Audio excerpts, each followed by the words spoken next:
Não, eu disse, temos que vir dar uma força aqui às minhas belezuras, às minhas bebês, let's get it.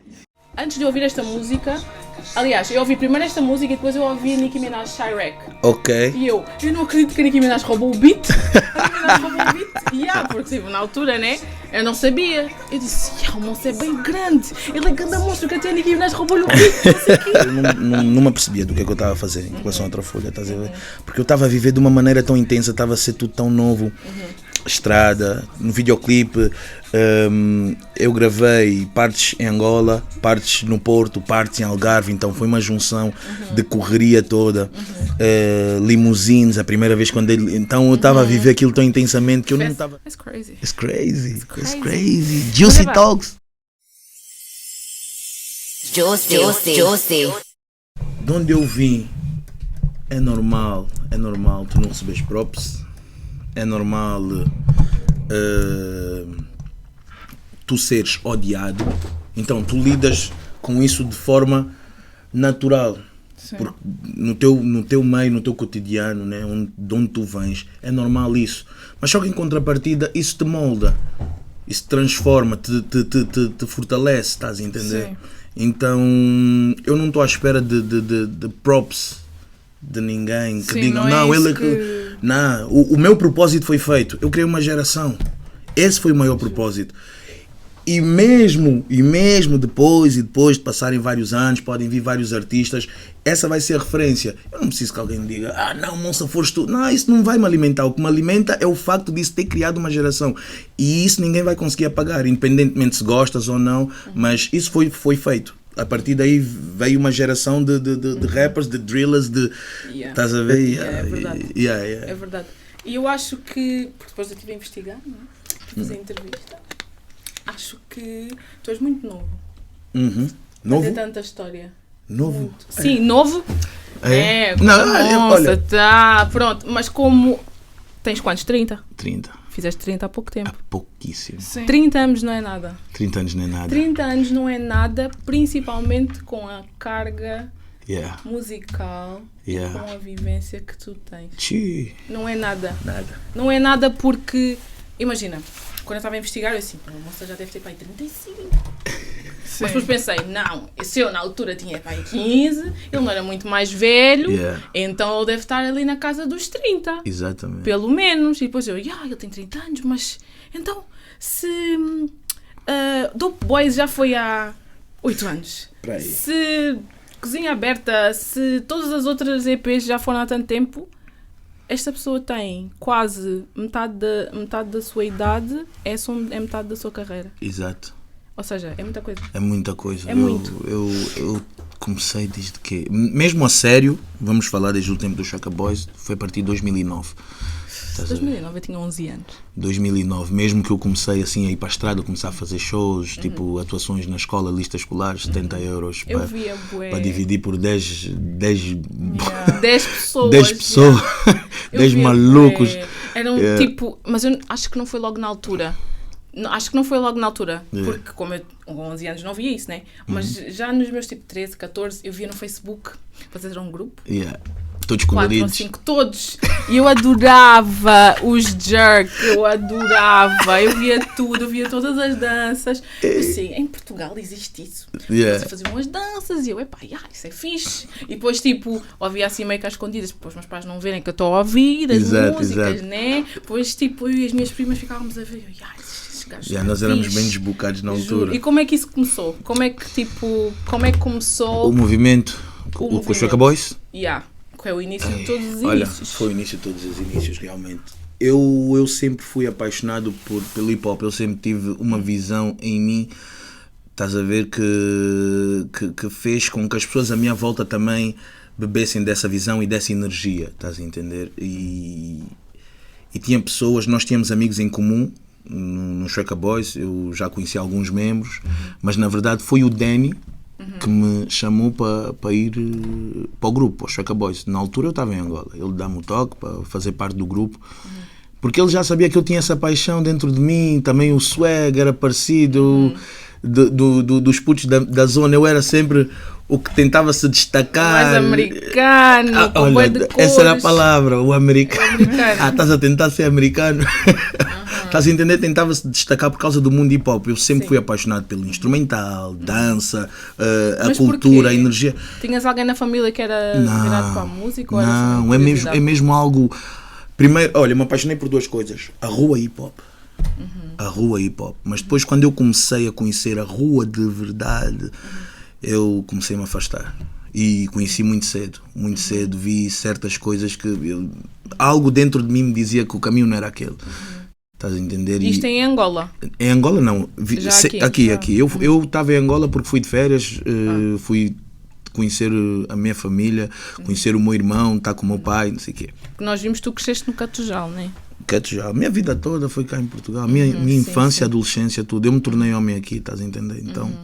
e a vivência do hip hop foi mais na escola, o linguajar dos colegas, tu estás a ouvir e tu sentias que fazias parte. Estás a ver? E o que é que só ouvia nessa altura? Muito rap crioulo. Eu tinha, só para tu veres, nessa altura eu tinha várias discussões porque o sotaque angolano era muito gozado na escola. O crioulo estava mesmo a pipocar, o rap crioulo estava a pipocar mesmo, era algo fresh, novo. A altura do Nigga Poison. Assim. Não, antes. Quer dizer, se calhar é antes, né? Bem antes. Nigga Poison, Goya, na altura que o Halloween estava mesmo assim nas escolas, estás a ver? Tipo, toda a gente consumia. Então o rap angolano tinha uma característica que é tipo rap, na minha altura na escola esse rap é palhaço, não sei o quê, só rap da basófia. Diziam isso, rap da basófia, não sei o quê. Então o rap angolano era rap da basófia. Na altura consideravam rap da basófia porque nós angolanos sempre fomos muito convencidos, onde nós chegamos. E somos mesmo, estás a ver? Não, onde nós chegamos somos o cheguei, olha, estou a aparecer aqui, estás a ver? Mesmo sem fazer de propósito. Mesmo sem fazer de propósito, até nem o ser aparecedor, é uma cena que está em ti, é o borogodó, estás a ver? Que tu vais andar de uma maneira que a outra pessoa não te conhece, mas vai dizer, esse é angolano, essa aqui dá para.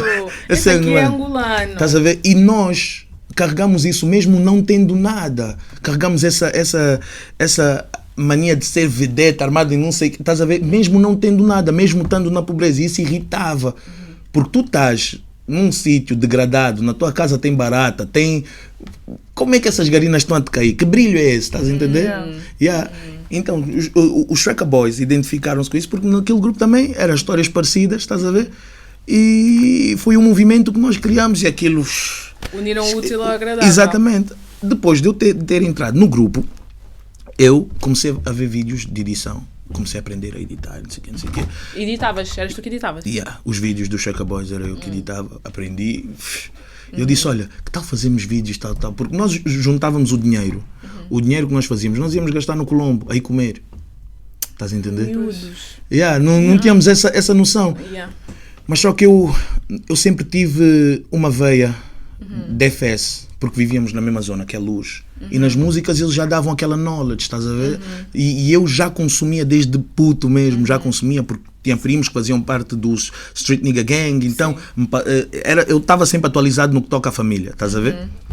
Então eu tinha sempre essa veia de, ok, eu sou esponja, deixa-me absorver, ok, afinal é assim. E no meu grupo dizia, eu acho que devemos fazer isso. Então usamos os 70 euros de atuação, imagina. Mas olha, que 70 euros naquela altura era muito dinheiro. Era alguma coisa. 70 euros era muito dinheiro naquela altura. Depois, olha, subimos o máximo de cachê, acho que cobramos como grupo, acho que foi tipo 200. Quando já estavam bem quentes. 200, 300, acho que foi o máximo, se não estou em erro. Então nós íamos juntando o dinheiro das atuações para comprar material, câmara, e programa de edição. Estás a ver? E atualizar certas coisas que nos tornou os Shreka Boys na altura. Para a altura nós estávamos muito avançados. Né? Sim. E foram essas pequenas coisas que foram criando, foram amadurecendo o grupo. Mas só que depois, histórias parecidas, sonhos diferentes, estás a entender? O meu caminho, desde pequeno, o meu caminho sempre foi esse. Estás a entender? E já na altura, vocês não cantavam, né? Eram só... dançarinos que partiam o palco. E como é que nessa altura tu, como disseste, tinhas mais influências da EFS e da família, já ouvias, já ias tipo beber muito aquilo que ouvias, como é que tu te viste no meio dos Shaker Boys, que eram bailarinos, e pensaste, eu vou cantar? Porque os grupos que nós tínhamos como referência na altura, já me esqueci dos nomes, são bué de grupos, nós tínhamos como referência, eles começaram a cantar. Sim. E os membros, os que dançavam também? Sim, os que dançavam, os que nós tínhamos como referência, que íamos nos inspirar em certas coreografias, ver toques e não sei o quê, começaram a cantar. Porque aquilo passou a ser um movimento que passou a ser lucrativo. Estás a entender? Então, para começarem a angariar mais dinheiro, tem que envolver o canto. Canta, dança, estás a ver? O show todo. Então eles começaram a cantar, e os membros do meu grupo, sem saber que eu já tinha essa veia de rapper, disseram, acho que devíamos começar a cantar. E tu? Agora é que eu vou brilhar? Não. Então. Porque eu sempre tive receio. Eu não tinha coragem de dizer que eu fazia. Porque eu fazia para mim. Okay.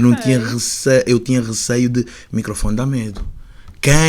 Vou dizer, quem não tem a experiência assim e pensa que isso que nós fazemos, tanto como podcast, como primeiramente te ouvires. É bem difícil. É muito nós editamos difícil os nossos vídeos. Eu ouvir a minha voz é uma das piores experiências que eu já passei. Principalmente quando foi o que eu disse no outro episódio. Eu sou uma pessoa que não fala muito. Mas aqui eu falo bué. Exatamente. E isso me irrita. Porque eu estou a falar bué, não preciso falar tanto.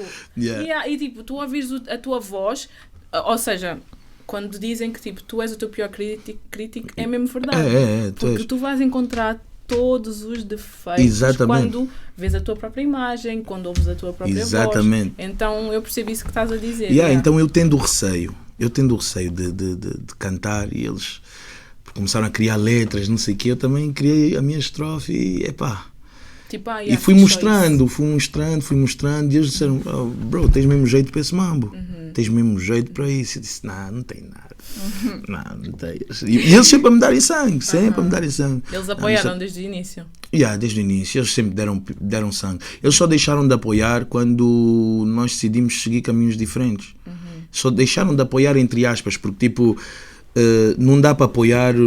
Imagina, vocês começaram, estás a ver, mas têm caminhos diferentes. Eu não vou te apoiar no teu caminho para deixar de fazer os meus. Então não é basicamente deixar de apoiar, é simplesmente seguir caminhos diferentes, entendes? E foi nessa altura que começamos a cantar que veio o Dizzy.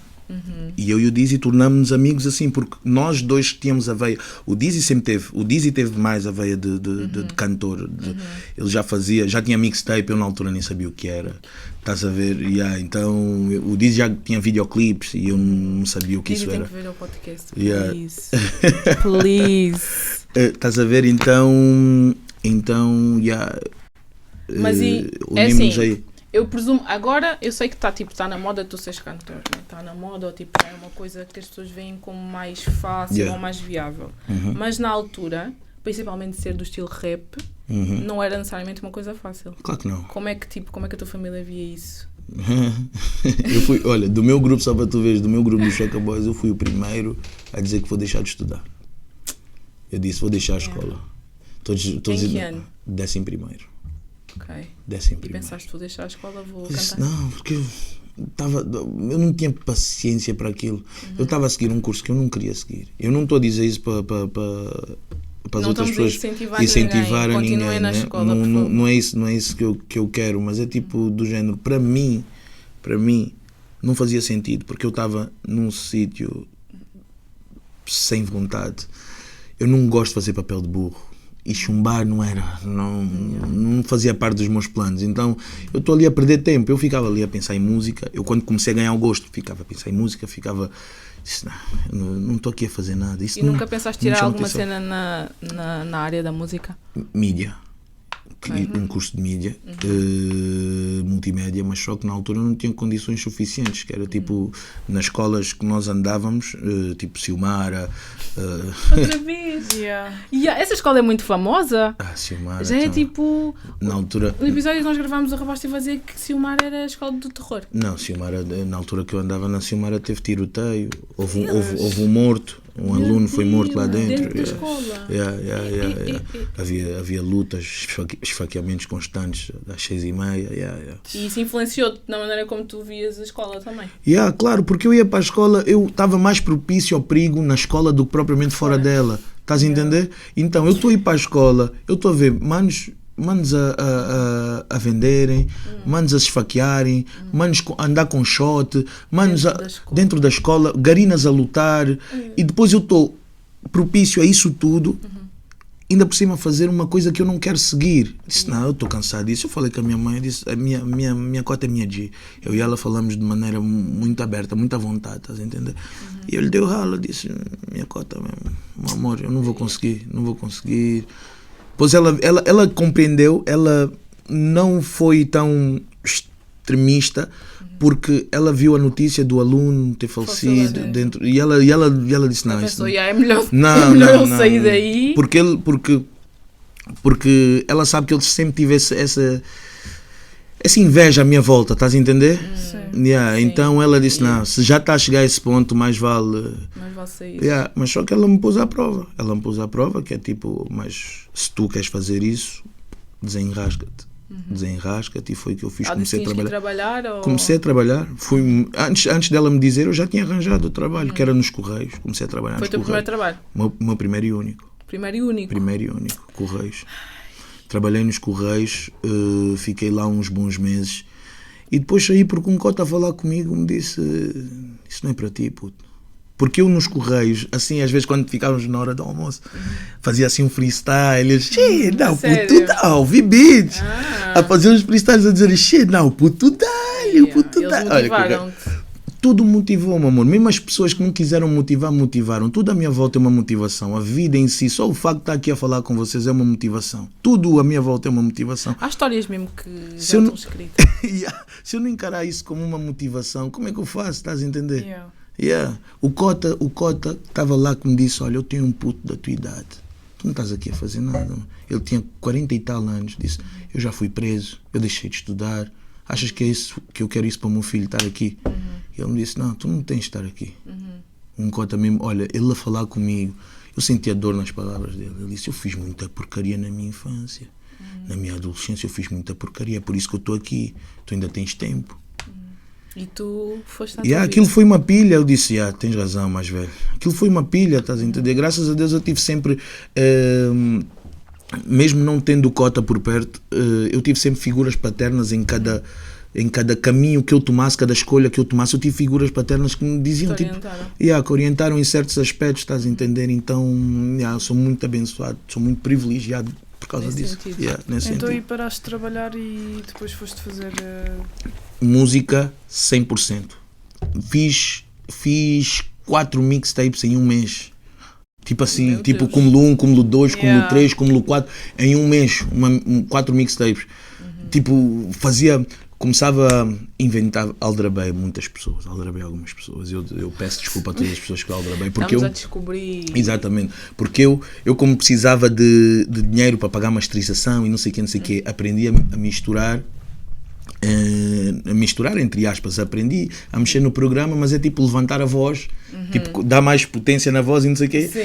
E para quem não soubesse na altura, dizia que achava que aquilo. Eu faço mix e master e está tipo a levantar e a baixar a voz. Eu dizia, não, eu faço. Me pagavam, eu disse, e era assim que me sustentavas?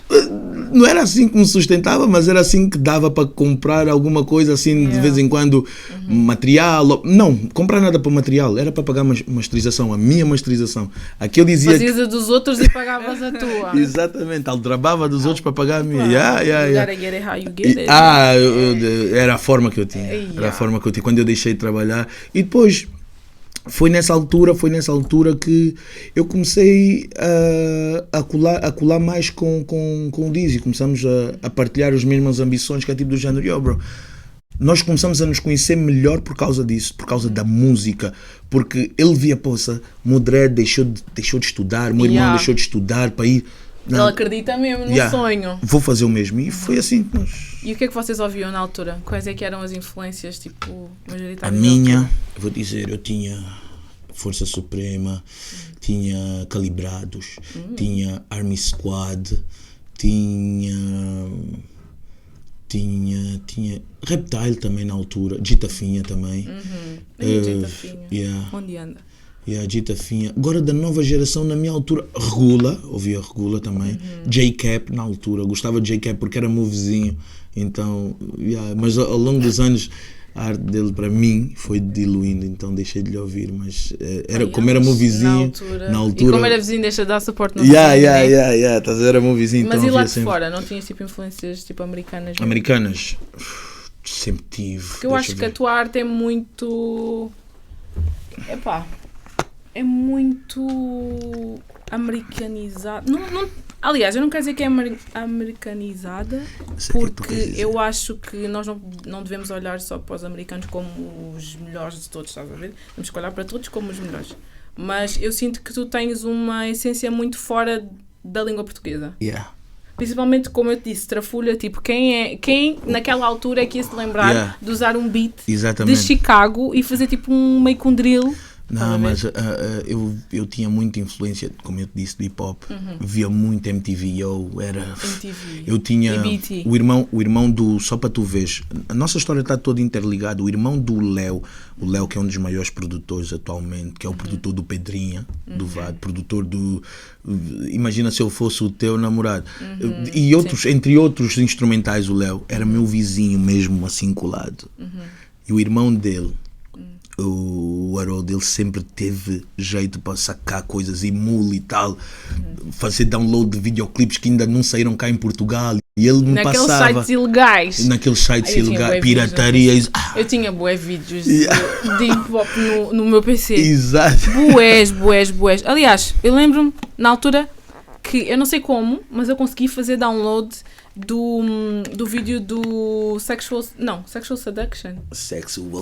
Do Snoop Dogg, mas o original. Que era aquele que tinha tipo pornografia. E quando eu vi que tipo, eu fiz o download, né? Quando eu vi aquilo no meu PC, eu disse, tem que apagar isso.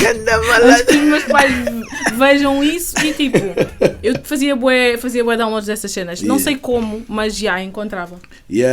Então eu sempre tive acesso a esse mambo e a paixão pelo hip hop, me cuidava tanto, então eu cresci mesmo a ouvir. Olha, vocês também entram na minha lista. Eu cresci mesmo a ouvir, e essas referências que eu estou a dizer também tinham um bocado do inglês nas letras. Todos que eu te falei. Eles próprios já tinham as suas influências. Estás a ver? Então meio que casava histórias parecidas, tu estás a ouvir ele a cantar de uma forma que tu está a deslizar, cuida tanto, você no fim chuta uma barra depois, viste, baby. Eu na altura tipo, eu acredito, tipo, como, imagina, vendo agora o artista que tu és agora, vê-se que é uma pessoa que realmente gosta da arte, da música, estás a ver? Então eu imagino, se quando eras mais novo, ouvir as músicas e pensar, é mesmo isso que eu quero fazer, é mesmo isto, tipo, eles estão a cantar da maneira que eu quero cantar e eu vou escrever e o entusiasmo tipo, de tu encontrares tipo, o teu calling é uma cena que eu vejo por acaso em muitos artistas que tipo, dizem, no início tipo, eu investigava, tinha boas influências, tipo, eu sabia que era aquilo que eu queria fazer e depois mais para a frente realmente tornaram-se aquilo que exatamente. E hoje o que me dá prazer é eu ter-me tornado referência para muitos artistas com quem hoje eu canto, com quem hoje eu vou dar um rala, tu mesmo está faia, devíamos colar no estúdio, vamos fazer uma poça, nem estou a acreditar que estás a me dar o props, estás a ver, eu disse, é bem satisfatório para mim, significa isso, para mim, são os maiores aplausos, isso é o maior aplauso que eu posso ter, é tipo o reconhecimento que tu foste e és uma inspiração e alimentaste o meu sonho. Tu alimentaste o meu sonho. E isso quando me dão props assim, eu lido com a pessoa e gravo com a pessoa e vejo o talento da pessoa, eu digo, ainda bem que eu não desisti, man. Ainda bem que eu não desisti. Pronto, e na altura tu juntaste com o Dizzy, né? Uhum. Decidiram que iam cantar. Exato. Como é que vocês decidiram, tipo... Como é que vocês escolhiam os beats? Como é que vocês escolhiam o que é que queriam falar? As músicas? Olha, eu como vou é que dizer, foi a organização da o altura? espírito do Dizzy é mais acanhado. Uhum. Portanto, os beats dele, que ele escolhia, para mim, era muito... Para mim era tipo, é fixe, estás a ver, mas não é bem não aquilo. Estás a ver?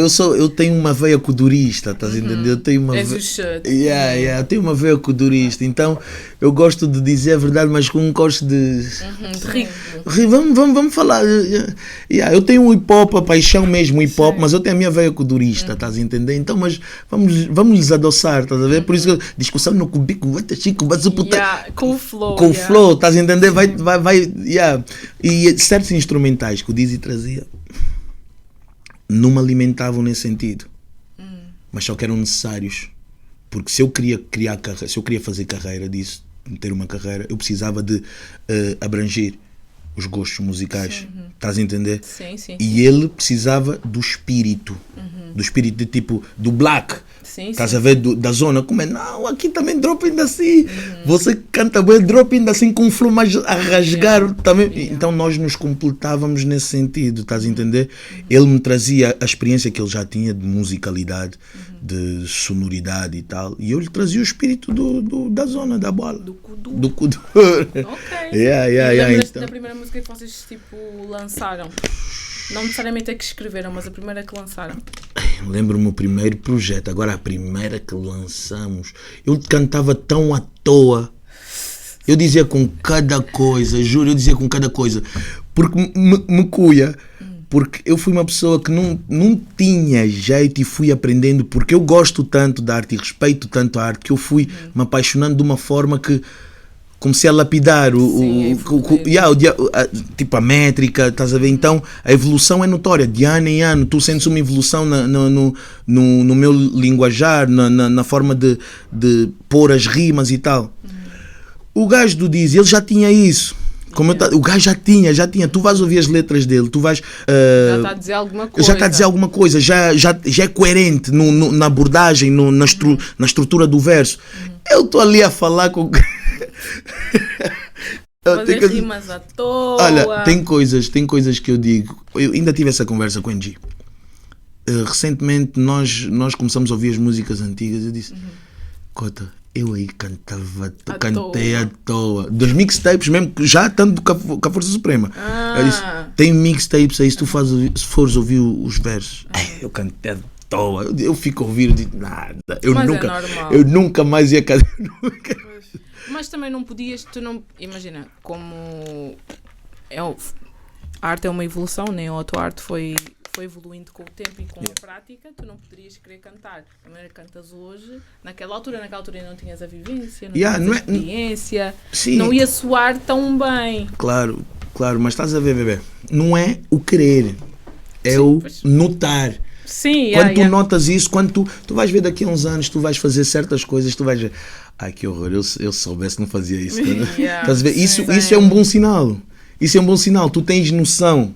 Significa que tu tens noção. Porque quem é bom desde sempre nunca aprende. E nesse movimento a aprendizagem é essencial, muito essencial. Pronto, então vocês juntaram-se, começaram a fazer mixtapes. Quando ou quanto tempo depois da criação dos Dope Boys é que surgiu o interesse na Força Suprema? Ou quando é que foram abordados? Quando fomos para fazer parte da Dope Music. Eu fui abordado para fazer parte da Dope Music, mas eu não fui sem o Dizzy. Eu tinha que levar o Dizzy comigo. E aí foi assim, tipo, eu toco as cotas. E como é que eles chegaram? Como é que surgiu esse link-up? Eu vi numa entrevista tua que foi através do Prodígio. Exato. Tipo, foi através do Sanger. Foi através do Sanger. Apresentou ao Prodígio. Apresentou as minhas músicas. E o Sanger já estava a mostrar aos mais velhos, a dizer, essa aqui tem a veia. Essa aqui tem a veia, tem o gindungo. Temos que lhe ouvir. Temos que lhe ouvir, não sei o quê. Depois de apresentar as músicas, levou-me o Black, não sei o quê. E eu tive uma ligação com o Cota Pro. E o Cota Pro, vivendo lá em Queluz, eu estava constantemente na casa do Cota Pro. Estava constantemente, seguia, sempre dar uma knowledge, yo, Cota, what up? Qual é a knowledge do dia? Yo, what's up? Não sei o quê. E começaram a ver a ligação que eu tinha com o Cota Pro. E começaram a levar também para a estrada, estás a ver? Assim, shows no Porto e whatever. Isto tinhas quantos anos? 19, 20. 19, 20 para aí. E aí, então comecei a frequentar a estrada. E foi uma coisa tão natural que disseram: meu puto, você já está connosco todos os dias. Vamos só já te investir, let's get it. Eu disse: meu Cota, mas esse aqui também, esse meu irmão que também canta comigo desde a boia também. Só que ele é na altura, eu a falar com os cotas, só que ele é um pouco perdido, só precisa daquele aperto dos mais velhos, porque ele a mim não vai me ouvir porque sou da faixa etária dele.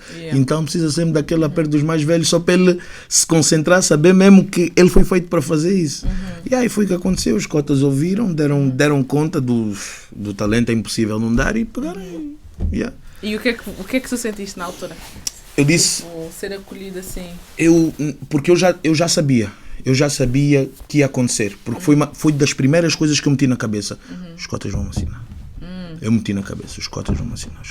Manifestaste então. Os cotas, tipo, não manifestei, mas demonstrei que merecia. Estás a entender? Merecia. E o Angie fez uma das coisas que eu nunca vi mais ninguém a fazer por mim, estás a entender? Ele foi falar com a minha cota.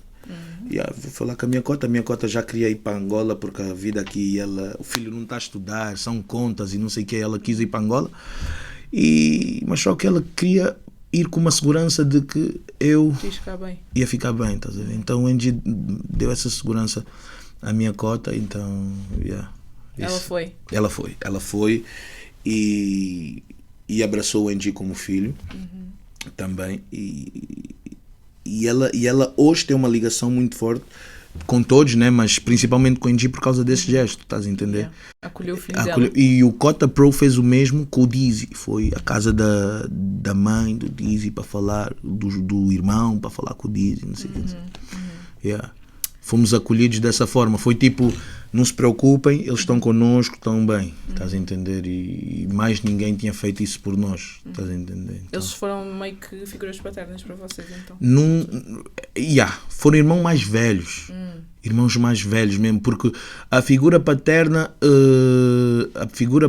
tipo, ela vai te impor disciplina, né? Vai te impor disciplina. O irmão mais velho vai ser chato, para além de impor disciplina, ele vai te certificar que tu estás a exercer, porque às vezes quando chega o pai tu podes fingir que sim. O irmão mais velho estou a ouvir, mas depois não vais cumprir nada. O irmão mais velho vai estar lá para garantir que tu vais cumprir tudo o que estás a entender. Então eles foram os irmãos mais velhos, embora nós fizemos muita porcaria porque estávamos na flor da idade, principalmente eu. Parti Porsches, olha, esquece. Conta-nos, queremos saber dessas histórias assim loucas. A partir como é que foi Porsches. no início? Porque eu imagino que tenha sido tipo, okay, não um choque, porque tu próprio já disseste que, pronto, tinhas metido na tua cabeça que realmente ias assinar, mas começar a viver uma fast life quebrada. A vida da quebrada. A vida da quebrada. Esquece. Tão novo, famoso já na altura, conhecido, com pessoas ainda mais conhecidas a viver a vida de rapper na altura. Aquilo foi um choque. Não é bem choque, mas é tipo, isso está mesmo a acontecer. Tu ficas incrédulo, está mesmo a acontecer. Porque tu, imagina, tu na posição 20 que é luz, rodeado de tantos obstáculos, tantos desvios, tu sonhas até um certo ponto. O meu sonho era cantar na discoteca Luanda e só dava para ir até aí. É tipo discoteca Luanda, fazer um dinheiro e só dava. Agora eu estou aqui. Passaste estas Anda jato privado. Vocês já andaram de jato privado? Não. Já andaste de jato privado? Não andei, mas vou andar soon. Olha, tens que andar. Eu andei uma vez e juro. Não, mas eu acho que não cabe. Isso é uma coisa que não cabe no meu bolso. Não cabe na minha cabeça. É uma vida que não é minha. Depende. É uma vida que não é minha. Olha, quando apareceu na minha vida, eu também, olha, não fazia ideia para onde é que eu ia. Eu sabia que tinha viagem. Mas não sabias que era no jato privado. Claro que não. Chegaste lá. Como assim? Um avião pequenino, só nós é que vamos entrar? Olha, o Cota que fez acontecer a viagem na altura, ele a dizer, não se preocupem, não é por aqui, nós vamos, temos o nosso avião está ali. Nosso avião? Nosso avião como? Como assim nosso avião? E tinhas quantos anos? Para aí 23, 22. Meu Deus. Andar de jato privado, não estás bem a ver, filha, chinchila, tem uma aeromoça só, menu, mais de 5 opções. Epá, ainda trazem um champanhe. Vinho, olha, eu dormi a viagem foi tipo de Angola, de Lisboa para Luanda, 7 horas e meia, aquilo passou em 2 horas, porque eu bebi um vinho, deitei-me na cama, fiquei assim na cama, olha, basei, jato privado, eu estava a ver isso tudo. Agora o Cota Pro chega, tens um Porsche para ti. Eu vou comprar outro. Cota Pro comprou outro Porsche. Cayenne. Puto, ficas com esse. Ficas com esse e eu compro um novo. Ai meu Deus. Já tinhas tido algum carro? Já, um Mercedes. Mercedes? O meu primeiro carro foi um Mercedes. CDI 220. Ai, meu Deus. É uma vida. Aquele Mercedes, olha, juro, sinceramente, a condução do Mercedes para mim foi muito mais confortável do que o Porsche. O Porsche foi mais da adrena, de novinho, loiro. Não, porque a sério, aquele carro, o carro Porsche Boxster, a segurança daquilo, tu estás a sentir literalmente a estrada, aquilo é baixo. Tu estás a sentir a estrada, aquilo é preciso ter kit. E a tração do carro está atrás, o motor está atrás. Tu estás bem a ver, eu aí de viagem, as garinas na quebrada, eu abrir o capô e estou a meter lá a mala, tipo nos filmes. Está a viver um filme. Estás a entender? E eu a conduzir a Fast Live, íamos buscar garina. Estou a ir buscar garina na estação de Porsche. Imagina o escândalo. Ai meu Deus. O escândalo. E assim, naquela altura que tipo, ok, hoje as pessoas são muito mais do luxo, mas naquela altura é entre buscar exatamente. Na estação. Na estação a garina está. Não, calma. É o carro. Calma. Íamos 2. O Dizzy TT e o de Porsche. Epa. Assim, agora. Aquilo começou-me a subir a cabeça, mamãe, não vou te mentir. Aquilo comecei já a exagerar em certos aspectos. Certos aspectos, tipo... Não estavas a conseguir lidar com tanta coisa ao mesmo tempo? Não, estava a lidar em demasia. Estava já a viver uma libertinagem. Aquilo já não era liberdade, era libertinagem. Desculpa a expressão, não sei se posso estar à vontade aqui para falar. Ok, nem C19, sexo oral, nem C19. Tu a conduzires um Porsche. Tipo, coisas do género, entendes? Esse perigoso. Tipo... Loucura. Mas eu percebo, estás a ver? Quando tu passas de um extremo para o outro, tu não... Ficas matumbo. Ficas matumbo mesmo, já não tens mais limite. Ficas matumbo. Eu estava a viver uma vida de matumbo. Ainda cima, novo. Ai, estava maconha para caraças. Mas só que teve um dia, pronto, o azar chegou, foi no dia que eu tive acidente. Tiveste um acidente? Grave. Não foi porque eu sou blindado. Alguém lá em cima está a olhar muito bem por mim, porque eu já tive várias situações que podiam correr mal e graças a Deus nunca aconteceu. Mas podia ter corrido muito mal. E foi aí que tu percebeste, já tem que abrandar um bocadinho. Não foi aí que eu percebi. Mesmo depois disso não foi? Continuaste? Não foi aí que eu percebi. Aí eu fiz com que os meus irmãos mais velhos ficassem chateados comigo. Ficassem mesmo chateados comigo. Foi tipo uma prenda tipo, poxa, estás a pensar, estás a conduzir o quê, mano? Tipo, porra, estás mesmo matumbo, estás mesmo matumbo, porra. Estás aí a conduzir para essa vuvulai. Fazer corrida. Estou a fazer corrida, piso escorregadio. Traço contínuo. Desculpa, deixa-me ter assim, está bem? Tá igual, tá bom. Traço contínuo. Estou a fazer a curva no traço contínuo, já não estou a respeitar. No GTA, foda-se, eu faço o que eu quero. Condução, já não estou a respeitar. Quando dou. Eu não tenho kit, eu não sou já assim um condutor. Chego a casa. Para controlar o carro? Eu conheço pessoas com kit que derrapam, não sei o quê, eu não sou disso. Para controlar o carro. O carro a derrapar, a tração do carro toda atrás. O motor assim. E mesmo assim não paraste. Fui, rodei, uma vala, Eu estava sozinho no carro? Não? Não estava sozinho no carro? Então não ia buscar a moça na estação? As garinas, as moças. E então? Quando pararam, como é que foi a situação no carro? Olha, elas aterrorizadas aos berros? Olha, foi a primeira vez que eu tive um acidente sério. Caí numa vala. E eu não fechei os olhos. Estavas com cinto? Estava com cinto. Pronto. eu não fechei os olhos. Estás a entender? Então eu estava... Aquilo... Às vezes nos filmes quando mostram assim, aquilo passa a correr, passa mesmo... Eu fiquei assim... Acho que eu fiquei num estado de choque. Aí eu fiquei em choque. Eu fiquei num estado de choque porque eu não consegui fechar os olhos. Eu primeiro fiquei assim agarrado ao volante e disse... Olho para a moça que está ao lado e eu perguntei, estás bem? Ele disse, não, está bem. Chamamos o reboque e tal. Fomos para uma festa. A seguir? Nem foram... Claro. Mentira. Então estavam... Depois do acidente foram para uma festa? Sim, estava a ver festa naquele Nem baile. foram E não se no magoaram hospital? nem nada? Não nos nada. magoamos. Graças a Deus não aconteceu nada. Não nos magoámos nada. Fomos para uma festa. Continuamos aí na festa. Pronto, né? É a vida de rapper, que eu sei. Não disso. abrandou. Não, isso não é vida de Então. rap. Há muito rapper que não Que vive não vive assim. assim. Isso também já é o Isso rapper é, nível... isso é uma vida única. 5. É uma vida única. Fomos para um boda. Ainda foram- depois partiu o carro e depois como é que contaste ao Ei, coisa? olha, esquece. Parecia um puto que chumbou a contar na mãe. Que chumbou. Com 7 negas. Ih, caraças, olha assim. Partiu o carro. E ele? O produtor disse, não, conta o que é que tu fizeste. Disse, E o carro ficou destruído. ficou... Não deu para arranjo, nada. Arranjamos o carro. O arranjo foram 7.000 euros. Pagaste tu. Claro, Outros têm que pagar, pelo menos isso. claro, tivemos que pagar, né? 7.000 euros o E arranjo. mesmo assim não aprendeste. Depois disso? Não.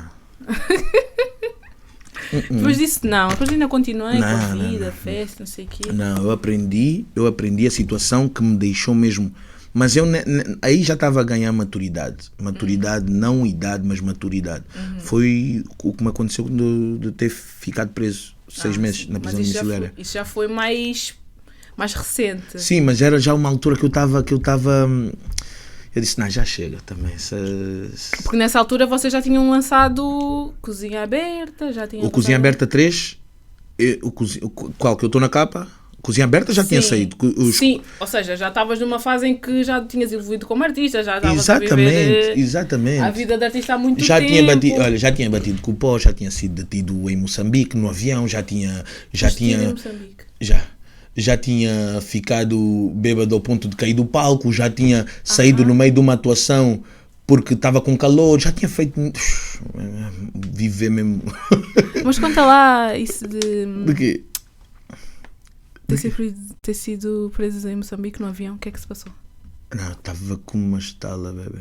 Foi por isso então? Foi. Pois assim, tipo... Não. Foi um mal entendido. Foi um mal entendido com a aeromoça. Ela achou que eu estava a convidar para ir fazer sei lá o quê, então considerou aquilo assédio, mas eu estava bêbado o suficiente para não falar e tudo. Porque o Engie tinha dito, tipo, olha, não fales porque já estás a cheirar a álcool, não sei o quê. Então, E tu não podes estar bêbado no avião. Exatamente. Então nós tínhamos acabado de sair de uma atuação. Nós tivemos uma atuação e tínhamos o voo para Nampula. Então eu chego no avião, lembro-me que o Engie tinha dito que era para não falar, então apertem os cintos. Mal apertei, deu-me uma vontade de urinar, estás a entender? De dar uma sussa no debo, eu disse, cara, estou lixado. Levanto, vou falar que era moça, agora para falar que era moça, linguagem gestual. Linguagem gestual. Agora qual foi a linguagem gestual que eu usei? Pois. Agora eu só fiz assim. Pois. E ela. Pois. Coisa besta, estás a entender? Deixem a linguagem gestual para quem sabe. Mas ela foi um bocado má porque ela montou um aparato. Fala também sobre estares bêbado no palco e caíste. O que se passou? Esquece. Estavas bêbado e... Não, porque eu tinha... A minha bebida favorita é vodka. Mas só que entretanto já deixei de beber. Eu vou tentar fazer 1 ano sem consumir vodka. Mas é a minha bebida favorita. Nós bebemos vodka tipo água. Estás a entender? Ciroc, Eristoff, Smirnoff, Grey Goose. Terrível. Olha, chegava ao extremo de irmos até na Rodanov. Roda Nova era mesmo já o extremo. Eu não sei o que é isso. Pois. Vais saber um dia. Roda Nova é uma vodka. É assim uma vodka que está no mini preço. Acho que é mini preço. Isso assim. Deve ser para limpar o chão. Uma vodka do mini preço. As outras já não são boas. Essas chegava, assim, chegava ao extremo mesmo do boda. Só querem mesmo um álcool qualquer. Está a queimar, não faz mal. Olha, está a queimar, manda só vir. É vodka, manda só vir. Não interessa, estás a entender? Terrível. Então, abusei. Mas só que eu comecei a dar conta que eu não estava a levar a sério o que custou tanto a conquistar, estás a ver? E foi aí que eu comecei-me a perceber, estás a entender que tipo, não é esse o caminho. O caminho não é esse, controla, estás a tratar mal o teu trabalho. As pessoas não pagam para te ver assim, as pessoas não querem te ver assim.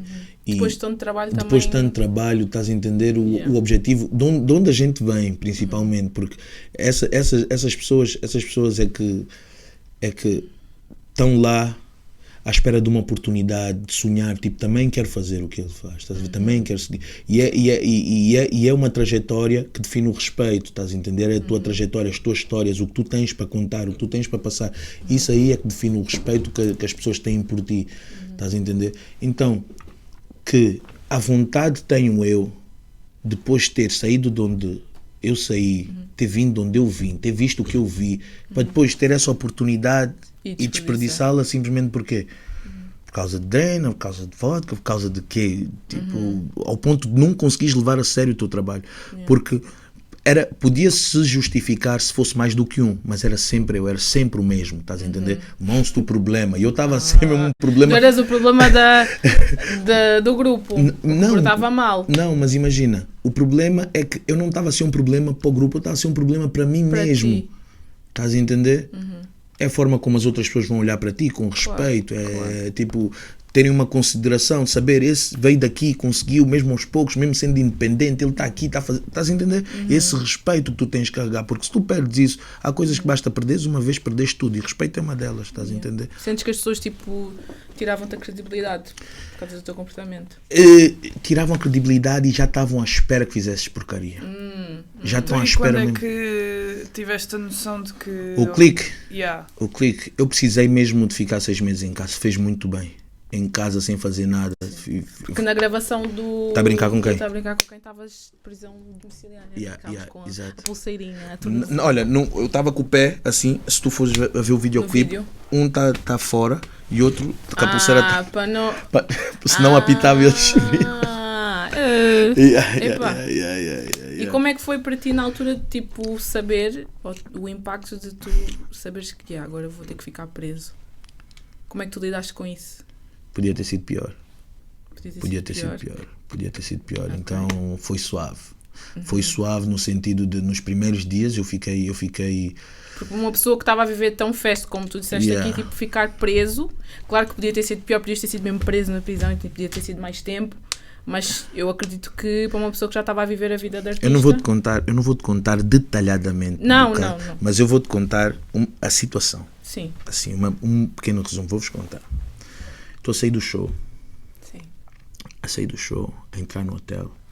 Era suposto nós darmos uma after party, estávamos assim... Veio uma carrinha grande, uma carrinha tipo de Lisboa, e estávamos todos juntos, hospedados no mesmo hotel. Sim. E era suposto darmos uma after party. Vamos dar uma after party, vamos curtir uma drana, uma beca. Let go. Estamos a chegar no hotel, estou a ver assim 3, 4 pessoas. E eu vejo que aquelas pessoas já estavam lá antes de nós fazermos o check-in no hotel. Mas pessoas onde? Na recepção. Já estavam à vossa espera. Já estavam lá. Esses já estavam aqui. Depois nós a voltarmos do show. Eles continuavam lá. Estavam lá, exatamente na mesma posição, tipo... Estavam lá, os 4 mesmo. E aquilo, os à paisana que não estavam bem à paisana. E aquilo deu-me um déjà vu. Esses já estavam aqui. E vieram falar comigo, uma senhora veio falar comigo. Nós entramos a rir assim, eu na drena, eu vejo aquilo, já estavam aqui. Ela veio falar comigo e diz, você é o Luís Silva? Eu disse, sim. Encosta a parede, polícia judicial. Depois do show. Depois do show. Ao menos esperaram o show, né? Depois do show, E levaram-me para Coimbra, que eu fiquei lá 3 dias. Depois de 3 dias fui ouvido, segunda-feira. E pronto. E como é que, tipo, na altura, depois já dizer, você é Luís, ele não vá. Encosta à parede de polícia judiciária, o que é que tu pensaste? Mantive a calma. Foi? Eu mantive a calma. Não, eu não sou burro a esse ponto. Tipo, não foi um choque, tipo... É um choque, mas eu passei por muitos choques na vida e foram suficientes para me ensinar que nesse tipo de situação o melhor que tu tens a fazer é manter a calma. Mantém mesmo a calma, pausa, não percas a postura. Primeiro, estás ao lado de fãs, estás a entender? Pode ser um mal entendido. Sim. Estás a ver? Tu podes até transformar o problema numa coisa que não é. Mantém a calma, tenta perceber o porquê. Estás a entender? E foi o que eu fiz. Eu mantive a calma. Eu disse nos meus direitos, não, levem elas, podem subir. Sim, mas o que é que se passa? Posso saber? Você é acusado, não sei o quê. Vai já. Tinha já estava bem chateado. Tu vai já, não comes aqui. Quando eu vi essa pessoa... Mais valia não... Não, quando eu vi essa pessoa a se direcionar assim a mim, fiz... A coisa que eu fiz mesmo simples e eficaz, ignorei. E continuei a falar com a pessoa que estava mais calma. Sim, mas podíamos explicar. Não podemos explicar aqui, não sei o que. Eu disse, olha, ok. Então, vai ter que nos acompanhar, porque tem que ser ouvido no tribunal de Coimbra, tal. E levaram, mas antes de me levarem eu falei com esse mesmo agente, bem nice, bem cool. Eu disse, olha, eu estou à frente dos meus fãs, eu vou por livre e espontânea vontade, posso lhe pedir um favor, não me algeme. E ele disse, ok. O outro quis, o quê? Mas isto? Ele disse, não. O outro agente disse, não, vamos respeitar. Ele não está... Não está a resistir. Não está a resistir, estamos a ter uma conversa normal. Porque às vezes é a postura que define o tipo de tratamento que tu vais ter, estás a ver? Porque às vezes uma situação dessas, tu ficas tipo, cala-te, não estou a falar contigo. Tu estás a falar com a autoridade, tu já vais se tornar numa coisa que nem vale a pena. E depois tu não vais ganhar. Tu não vais ganhar. Estás entendendo? Esquece, não vais ganhar. Porque a partir do momento que eles te tocam, já perdeste a postura, vais perder a compostura, e não vai haver nada, não vai haver represálias nem nada, estás a entender? Então mantém sempre a tua postura de homem e a voz firme, e foi isso que eu fiz, levaram. Tanto que lá a chegar tinha lá o guarda da comarca, como disse, eu nunca vou esquecer isso, ele disse, este porta-se bem ou precisa de uma vacina? Meu Deus. Então, fico lá 3 dias, eu fico a ver aquilo. Disse, fogo. E isso, tipo, onde tu ficaste foi o quê? Como é que se diz? É prisão? Não, é comarca. Comarca. Mas tipo com outras pessoas? Tinha outras pessoas também. Mas cada um... Sim, mas cada um na sua cela. Cada um na sua cela, espera para ser ouvido no tribunal, não sei o quê. Depois eu vou para ser ouvido e eu estava super tranquilo. Super tranquilo, porque eu não fiz nada. Estou a ser apanhado numa barafunda que não tem nada a ver. Então eu entro com esse espírito, com essa vontade para o tribunal. Tem uma juíza, aquela juíza estava a me olhar de uma forma, neném. Ela estava a me olhar mesmo tão firme, ela não gostou nada da minha postura, ela estava-me a ver muito à vontade. Juro, ela estragou logo o meu dia. Ele disse, você está muito à vontade, acho que você não sabe a gravidade da situação. Eu disse, muitíssima, nada fiz, nada tenho a temer. Armado em espertalhão já, resposta já assim na ponta da língua, meritíssima, nada fiz, nada tenho a temer. Pois, isso vamos saber com provas. Porque você está a enfrentar um caso que, se for condenado, fica entre 3 a 10 anos. Ai, meu Deus, Jesus. E tu quando ouviste aí a ficha me caiu. Aí, olha, comecei a tremer do joelho. Aí comecei a tremer do joelho. Aí eu comecei... engoli cuspe, calei-me e comecei a ouvir ela. E quando eu ouvi, foram buscar letras de músicas. Porque aqui? O quê? O quê? Tu a dizer, é viver rápido. Foram buscar letras de músicas a dizer, já aqui você e dá indícios que... então, eles tiveram tipo indícios, por indícios, meteram-me preso 6 meses, mas por falta de provas desistiram do caso. E esses 6 meses? Esses 6 meses foram benéficos para mim, para o meu engrandecimento como homem. Deu para ter uma cena, fazer uma coisa. Eu aconselho a várias pessoas que estiverem numa situação assim mais complicada e tiverem a se sentir sozinhas. Eu aconselho-os bastante, porque foi o método que eu usei. Eu comecei a falar comigo. Falar comigo mesmo, falar comigo. Tipo, as pessoas muitas vezes não fazem isso. Não se conhecem ao ponto de se atribuir a culpa. Tu és o culpado. Não é mais ninguém. Não tenta apontar a culpa àquele que fez. Não. Tu és o culpado, porque tu tens um historial, estás a ver? Tens uma série de avisos que podias acatar, podias ouvir. Para chegar a esse ponto. Para chegar a esse ponto, tu não ouviste nenhum. Estás a ver? Os sinais foram dados, vários sinais foram dados. Estás a entender? Então tu és o culpado. Eu comecei a falar comigo, e quando eu comecei a falar comigo, aí a ficha começou a abrandar, a cair. Comecei a ouvir beats, a relaxar e ouvia. Olha, o artista que eu mais ouvi durante 6 meses foi o Nipsey Hussle. Olha, o Nipsey Hussle me tranquilizou de uma maneira. E eu vi toda a discografia dele toda, olha, esquece. Como é que sentes que nessa altura, tipo, a tua criatividade tomou outro rumo, né? Tomou outro rumo. O propósito tomou outro rumo. Que é tipo, várias pessoas passam por situações idênticas, estás a ver? E não há pessoas da minha faixa etária a dar motivação para elas. Tipo, tu vês, eu vi uma entrevista da Adele, e ela disse uma cena tipo, ok, o TikTok está a bater, muita gente está a fazer música para TikTok, mas quem vai fazer música para mim? Quem faz música para mim? Porque nós somos muitas pessoas e é impossível nós todos passarmos pelo mesmo para estar a maior parte a fazer o mesmo, não. Sim. Estás a entender? Então começou a ter outro rumo, deu-me o Beautiful, deu-me o Tá a Brincar com Quem, deu-me... Eu comecei a analisar mais os meus textos, a ter espaço para desenvolver a arte, estás a ver? Não tinha distração nenhuma. Então, sempre que eu quisesse gravar, por exemplo, Tá a Brincar com Quem, eu dava uma linha, dizia, não está a macuiar, essa linha ainda não é esse o flow, estás a entender? Via um bocado, via um documentário, via uma frase, disse, uau, essa frase aqui faz sentido, deixa ainda ver. Ligava o PC, comecei, Uma maniveta. Quando apanhei, estás a entender? Eu tive espaço e tempo para desenvolver essa arte, para desenvolver o texto, a abordagem métrica. Então, os 6 meses foram benéficos, foram muito benéficos e conversei bastante comigo. E eu, como disse, aconselho as pessoas a fazerem isso. E como é que o grupo lidou, tipo, em saber que tu ias ter que ficar... Porque vocês estavam na estrada. Eles sabiam...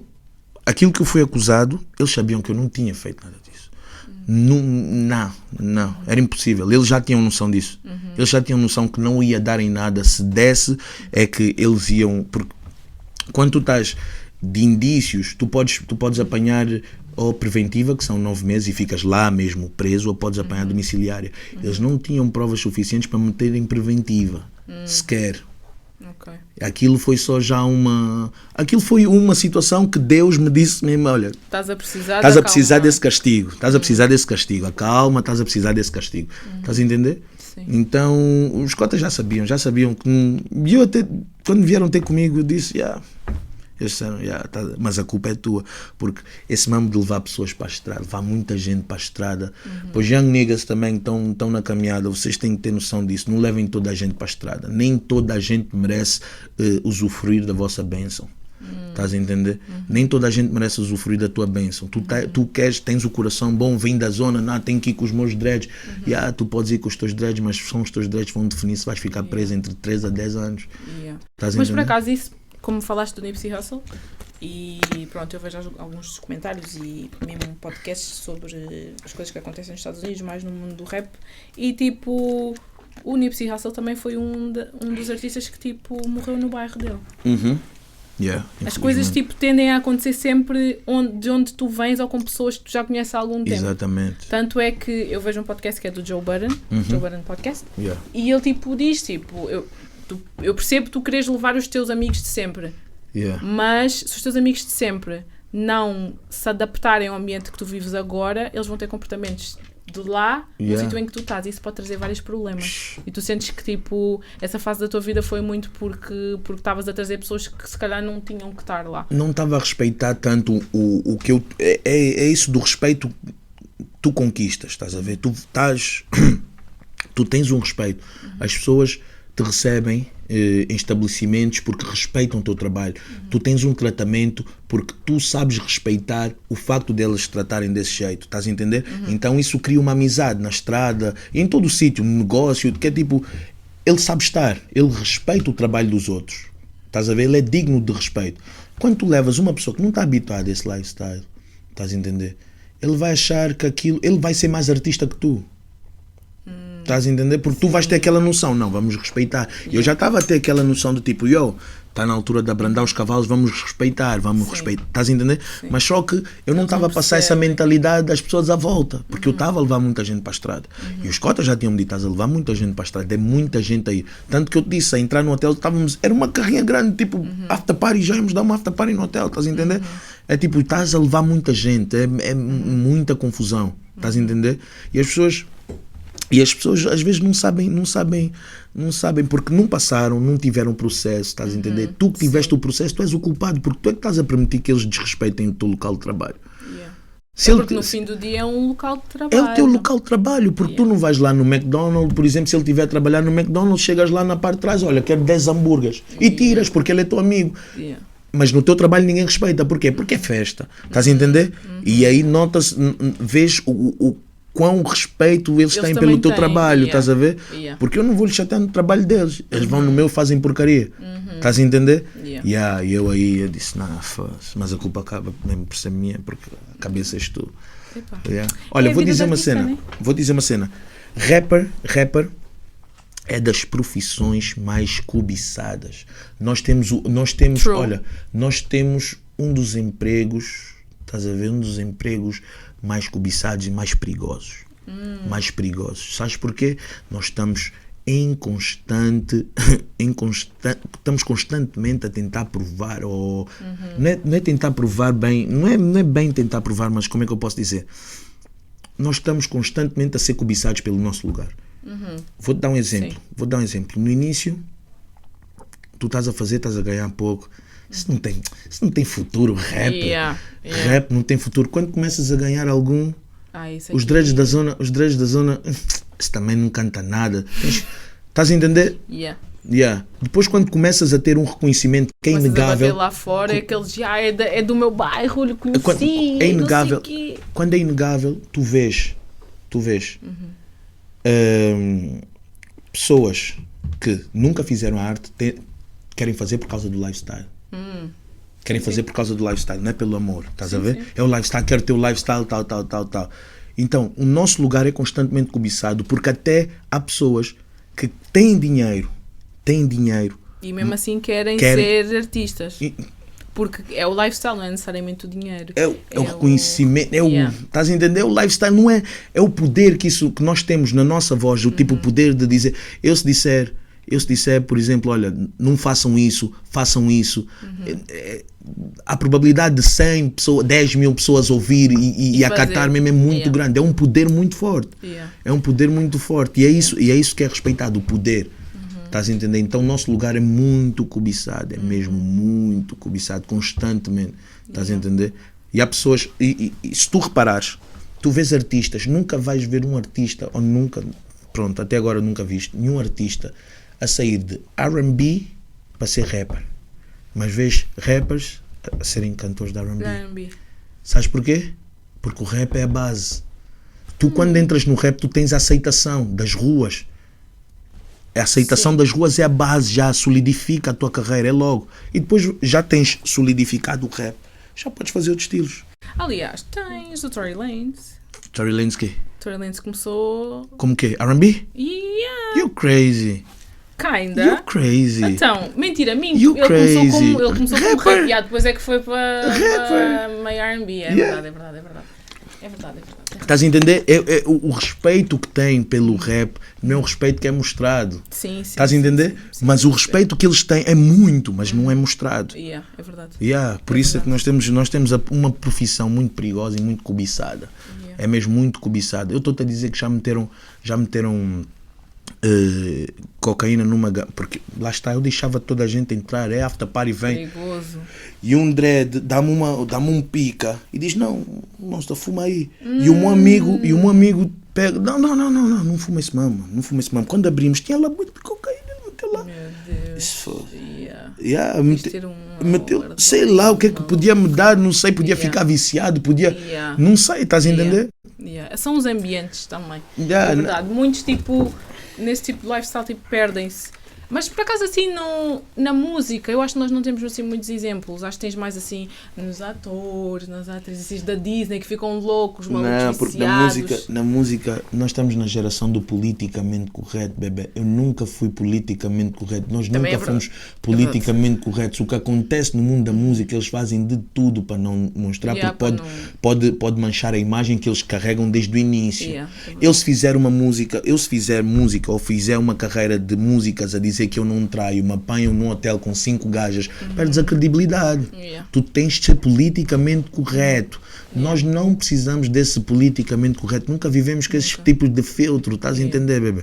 Mas por acaso isso é um bom tema, porque como eu disse, na altura era chocante, as letras eram chocantes, a vivência era chocante. Como é que vocês sentiam uma diferença no tratamento dos promotores, dos shows, ou quando era para ir na televisão, sentiam que vos tratavam de maneira diferente? Tinham receio. Tinham receio. Alguns sítios havia receio. Alguns sítios, assim, algumas plataformas televisivas tinham receio. De vos chamar? Ou quando chamavam, Porque o estereotipo é vocês... Imagina, tem uma dica que eu estou a escrever para o meu próximo ano, né? Que eu estou ali, estou com umas coisas, uns venenos aí, que eu digo, sabores da vida vêm com todos molhos, o rosé e a bula dão tempero à voz, eu sou um cavalheiro com uma tumbo dentro, só depende de vocês, porque eu sei ser os dois. Estás a entender? Bars. Eu sei ser os dois. Só que não havia essa noção. Porque eles achavam mesmo que o que nós dizíamos nas músicas íamos estar fazendo no programa. Íamos estar fazendo. Não vamos fazer isso no programa, nós temos família. Estás a entender? Nós temos, e há um respeito enorme nos membros da nossa família. Desde putos ao mais velho. Tem que haver o respeito. O respeito tem que prevalecer. Estás a entender? Só que demorou um tempo até aprenderem e verem isso.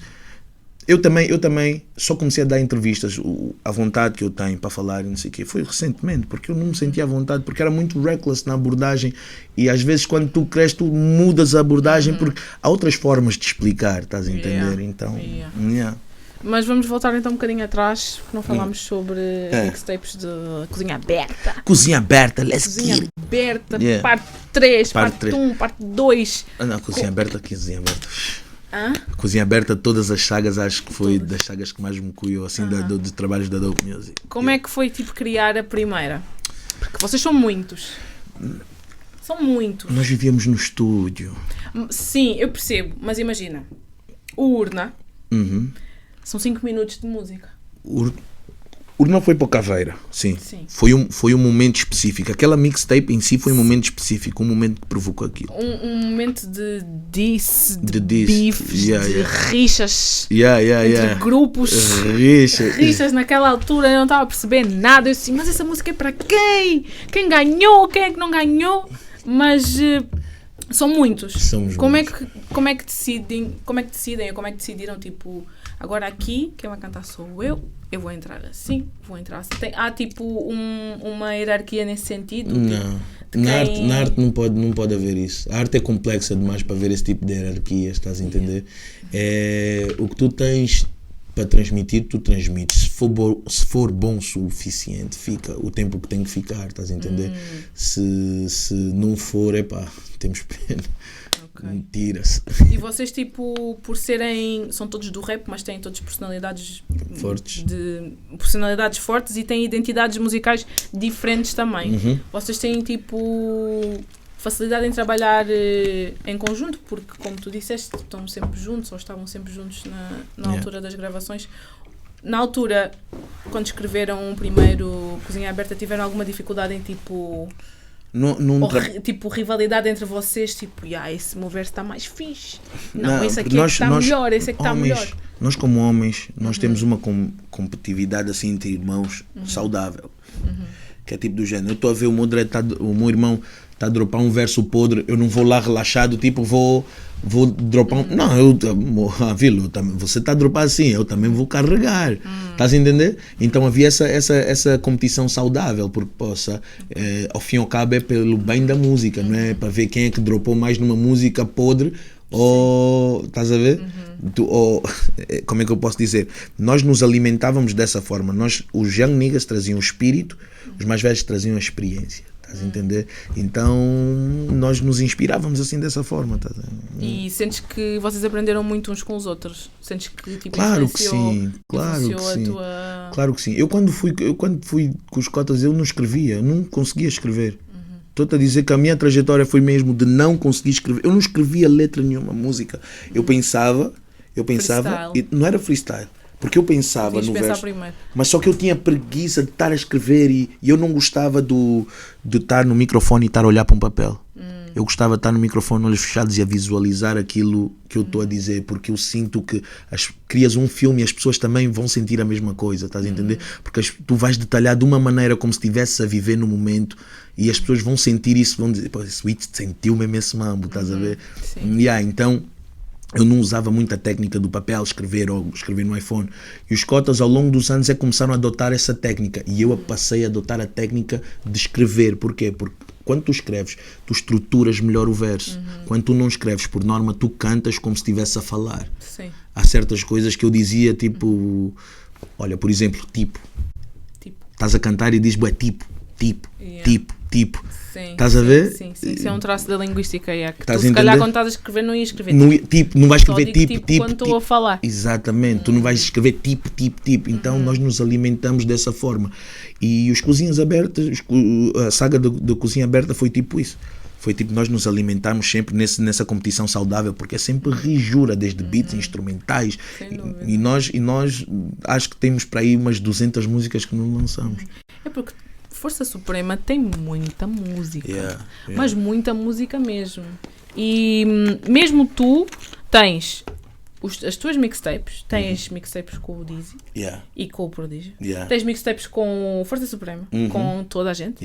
Depois tens tipo agora o teu primeiro álbum, que também foi uma surpresa para mim. Como é que uma pessoa que tem uma trajetória tão grande só tem um álbum? Foi preciso chegar aos 30 para fazer um álbum?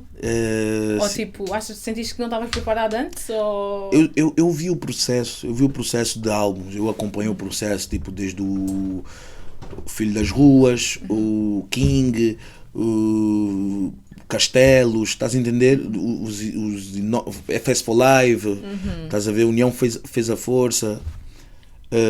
Eu vi esse processo, então eu queria estar pronto para tal. Por exemplo, eu gosto de cantar com banda, eu prefiro cantar com banda, porque eu gosto de brincar com o flow. Tu tens mais espaço para brincar com o flow, perdão.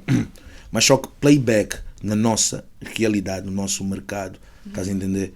É mais utilizado porque nem sempre tens a estrutura para levar banda.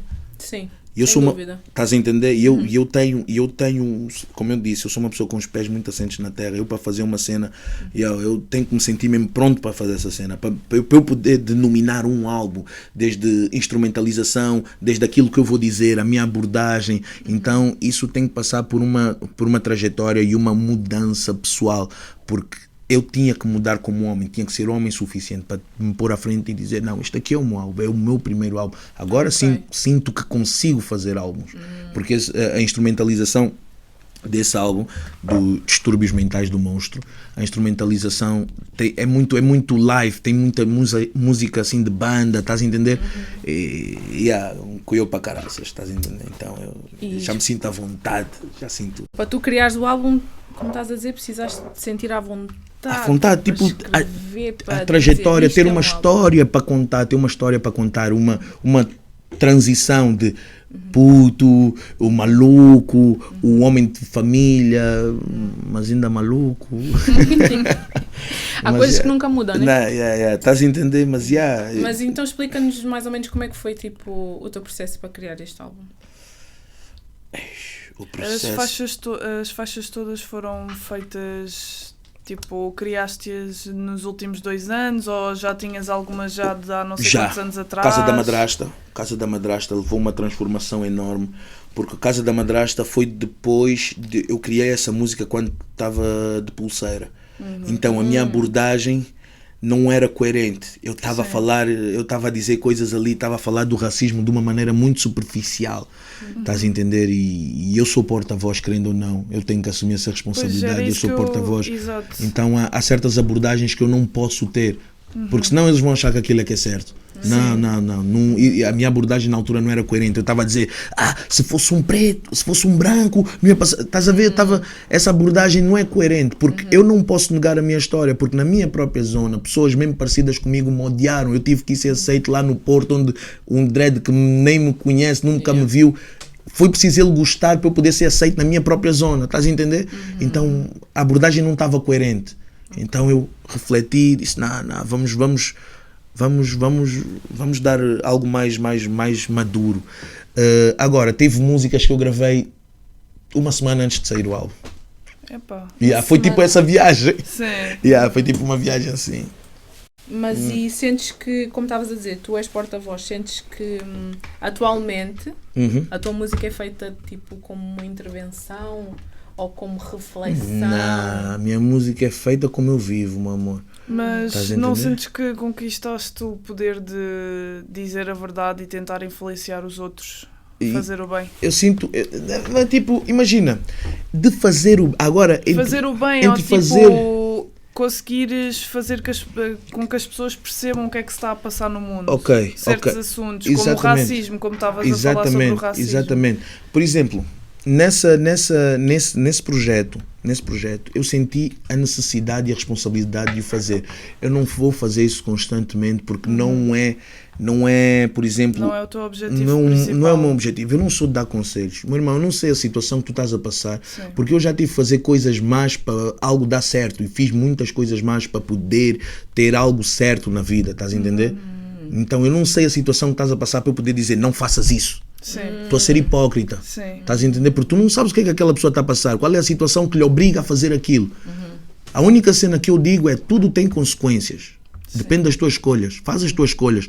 Porque tu és dono de ti, és maior, vacinado. Faz as tuas escolhas. Mas lembra-te das consequências. Vais ter que lidar com as consequências. És homem suficiente para agir. És homem suficiente para lidar com as consequências sem chorar. Estás a entender? E a minha caminhada se baseia nisso. Esse álbum eu senti a responsabilidade porque eu me preparei para isso. É um álbum, eu quero demonstrar que é outro patamar. Estás a ver? É outra vivência, é outra ideologia, é outro tipo de trabalho. Aqui há uma responsabilidade de álbum. Eu não posso me dar ao luxo aí de meter músicas a falar beat, tipo, pode ser, estás a entender? Pode até ter liberdade, mas para primeiro álbum não era isso que eu queria. Estás a ver? Para primeiro álbum, isso vai ser ouvido, o Distúrbios Mentais do Monstro só vai ser ouvido, mesmo assim consumido, passar daqui a 5, 10 anos, tu vais ver, tu vais ouvir outra vez, tu vais dizer, isso faz sentido, porque vai acontecer, a história é cíclica. A história é cíclica. O que eu estou a dizer aí vai acontecer mais tarde. Estás a entender? E as pessoas vão se aperceber, porra, ele já falava isso. É o que acontece com o Tupac, é o que acontece com o B.I.G., é o que acontece com vários artistas que já faleceram. Tu vais dizer, porra, ele naquele tempo já dizia isso, mano. Estás a entender? E foi para isso que eu fiz esse álbum. Foi para ficar marcado. Essa aqui é a trajetória do Monster. Eu aqui já estava a falar sobre isso. Essa daqui aqui, a 5 anos é que vão perceber a mensagem real. Só perceberam o Trafulha passado 7 anos é criaram o drill, bebê. Que também é verdade, né? Sem brincadeira. Estás a entender? Tipo, o drill já existe há algum tempo, né? Mas tipo, foi popularizado há poucos anos. E Trafulha já é drill. Quem disser que Trafulha não é drill, estás a entender? Está a mentir. Então eu não posso agir como se já não tivesse lidado com isso mais do que uma vez. Estás a entender? Então a mensagem está marcada, está ali, está deixada. E agora, a minha arte, eu tenho o prazer de dizer que a minha arte não é para toda a gente. Não pode ser para Nem tens esse objetivo, não queres que a tua arte seja para toda a gente. Não. Algo que é para toda a gente é corriqueiro. Mulher de toda a gente é o quê? Epá. Então, quando é para toda a gente, não tem conteúdo. Estás a ver? Porque quando é para pessoas específicas... genérico. Quando é para toda a gente é genérico. Nem é pão, nem... Vou dizer uma música que é para toda a gente. Oi, oi, oi, oi, oi. Por exemplo. Anda a dançar, menino. Mas agora que falaste, estavas a falar que o teu objetivo não é necessariamente tipo dar conselhos. Vamos falar agora de uma polémica. Chuta. Que nós vimos, que eu vi, vou meter isso em mim. Chuta. Recentemente, um artista português a dizer que a música atual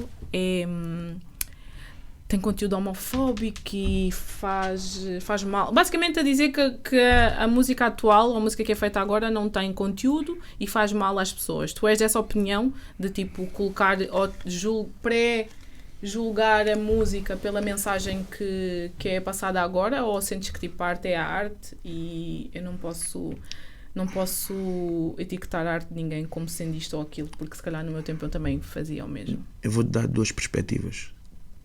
De fazedor e de amante da arte. Como amante da arte, estás a ver? Eu sinto que as pessoas estão livres porque a arte nos dá essa liberdade, né? A arte nos dá a liberdade de nós sermos quem nós quisermos. Estás a entender?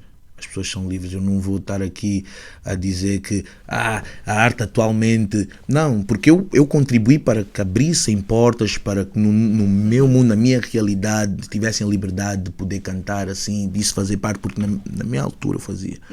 Estás a entender? Portanto, eu não sou dessas pessoas que dizem atualmente... Não.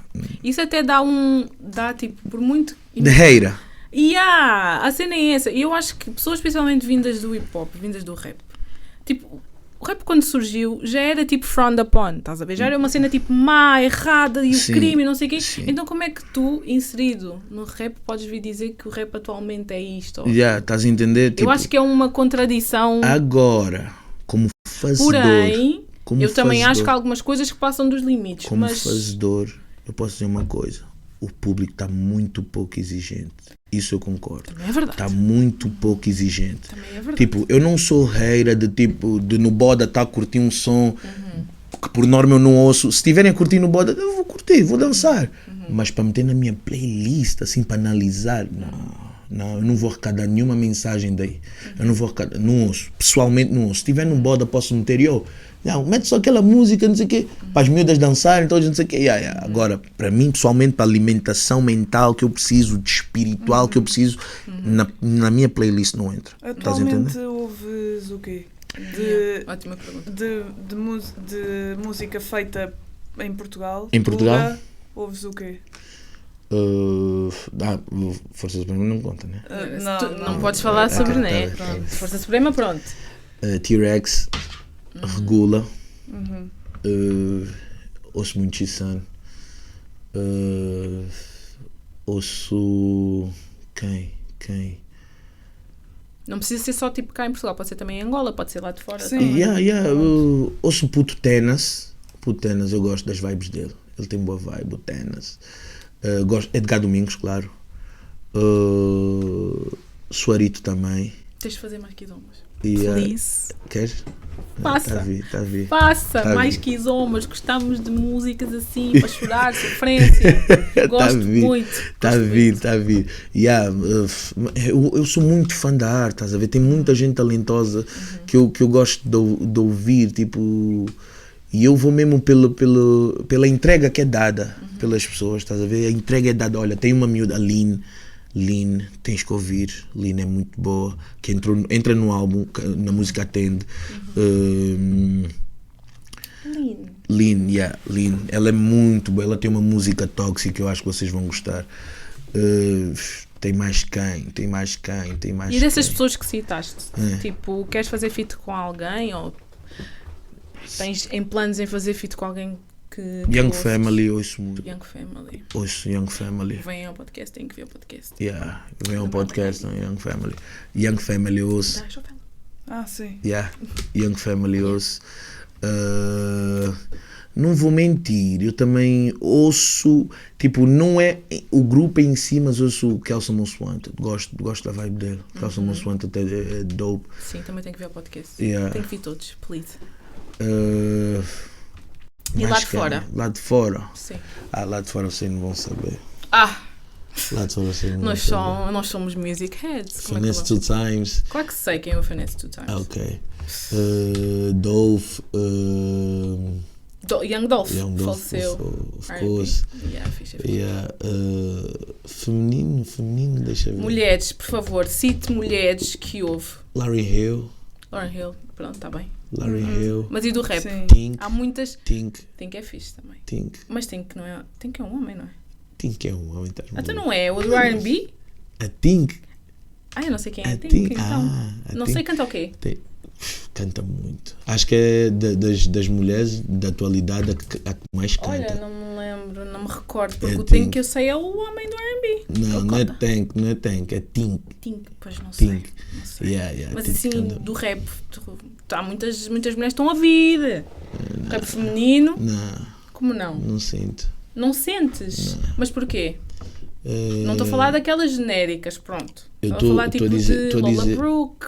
Estou a falar de Mona Leo, não vou falar de Nicki Minaj, Nicki Minaj já veio e continua a vir, mas tens Glorilla, tem uma voz, uma presença minha opinião fixe. Sincera, não sei o que é que vão achar disso, mas pronto, eu acho que a liberdade que as mulheres têm atualmente está-lhes transformar numas grandes bandidas. Desculpa a minha frontalidade. Não, sabes porquê? Porque tu vês desde o style na abordagem, usam muito a sexualidade para captar fãs. Usam muito a sexualidade para captar fãs. Desde a forma de vestir, a forma de falar, o beat. Pronto. Eu percebo isso. Calma. Porém, diz. Não podemos ter esse discurso quando na altura tínhamos Foxy Brown, tínhamos Lil Kim, tínhamos Trina. Sim. Trina, era extremamente gráfica, explícita. Exatamente. Eu acho que não é uma coisa de agora. Mas a idade que elas tinham. Como assim? A idade que elas tinham para eram dizer... novas também, na altura. Quantos anos, mais ou menos? Tens noção? Não sei, isso eu não faço a mínima ideia. Sim. Mas se calhar não eram tão novas como as cantoras agora. Mas imagina. Eu acho que agora está mais publicitado. Mas imagina, tu citaste estes nomes, sabes que para além da sexualidade... Tinham barras também. Exatamente, elas tinham arte, elas tinham talento. Elas tinham talento. Hoje em dia não é preciso talento, é mostrar o corpo, arranjas um bom produtor e não as polêmico. A sério, é mostrar o corpo, arranjas um bom produtor e abanas o rabo e vais fazer arte e não sei o quê, e já não te preocupas com a essência do rap. Estás a entender? Porque tu sabes tu vais ter visualizações, vais por causa do corpo, não. Olha, por exemplo, Nanny, I fuck with Nanny. I fuck with Nanny. Nanny é muito boa. Nanny tem uma grande voz. Nanny, a Nanny, em português, Nanny. Estava-me a esquecer da Nanny, a Nanny.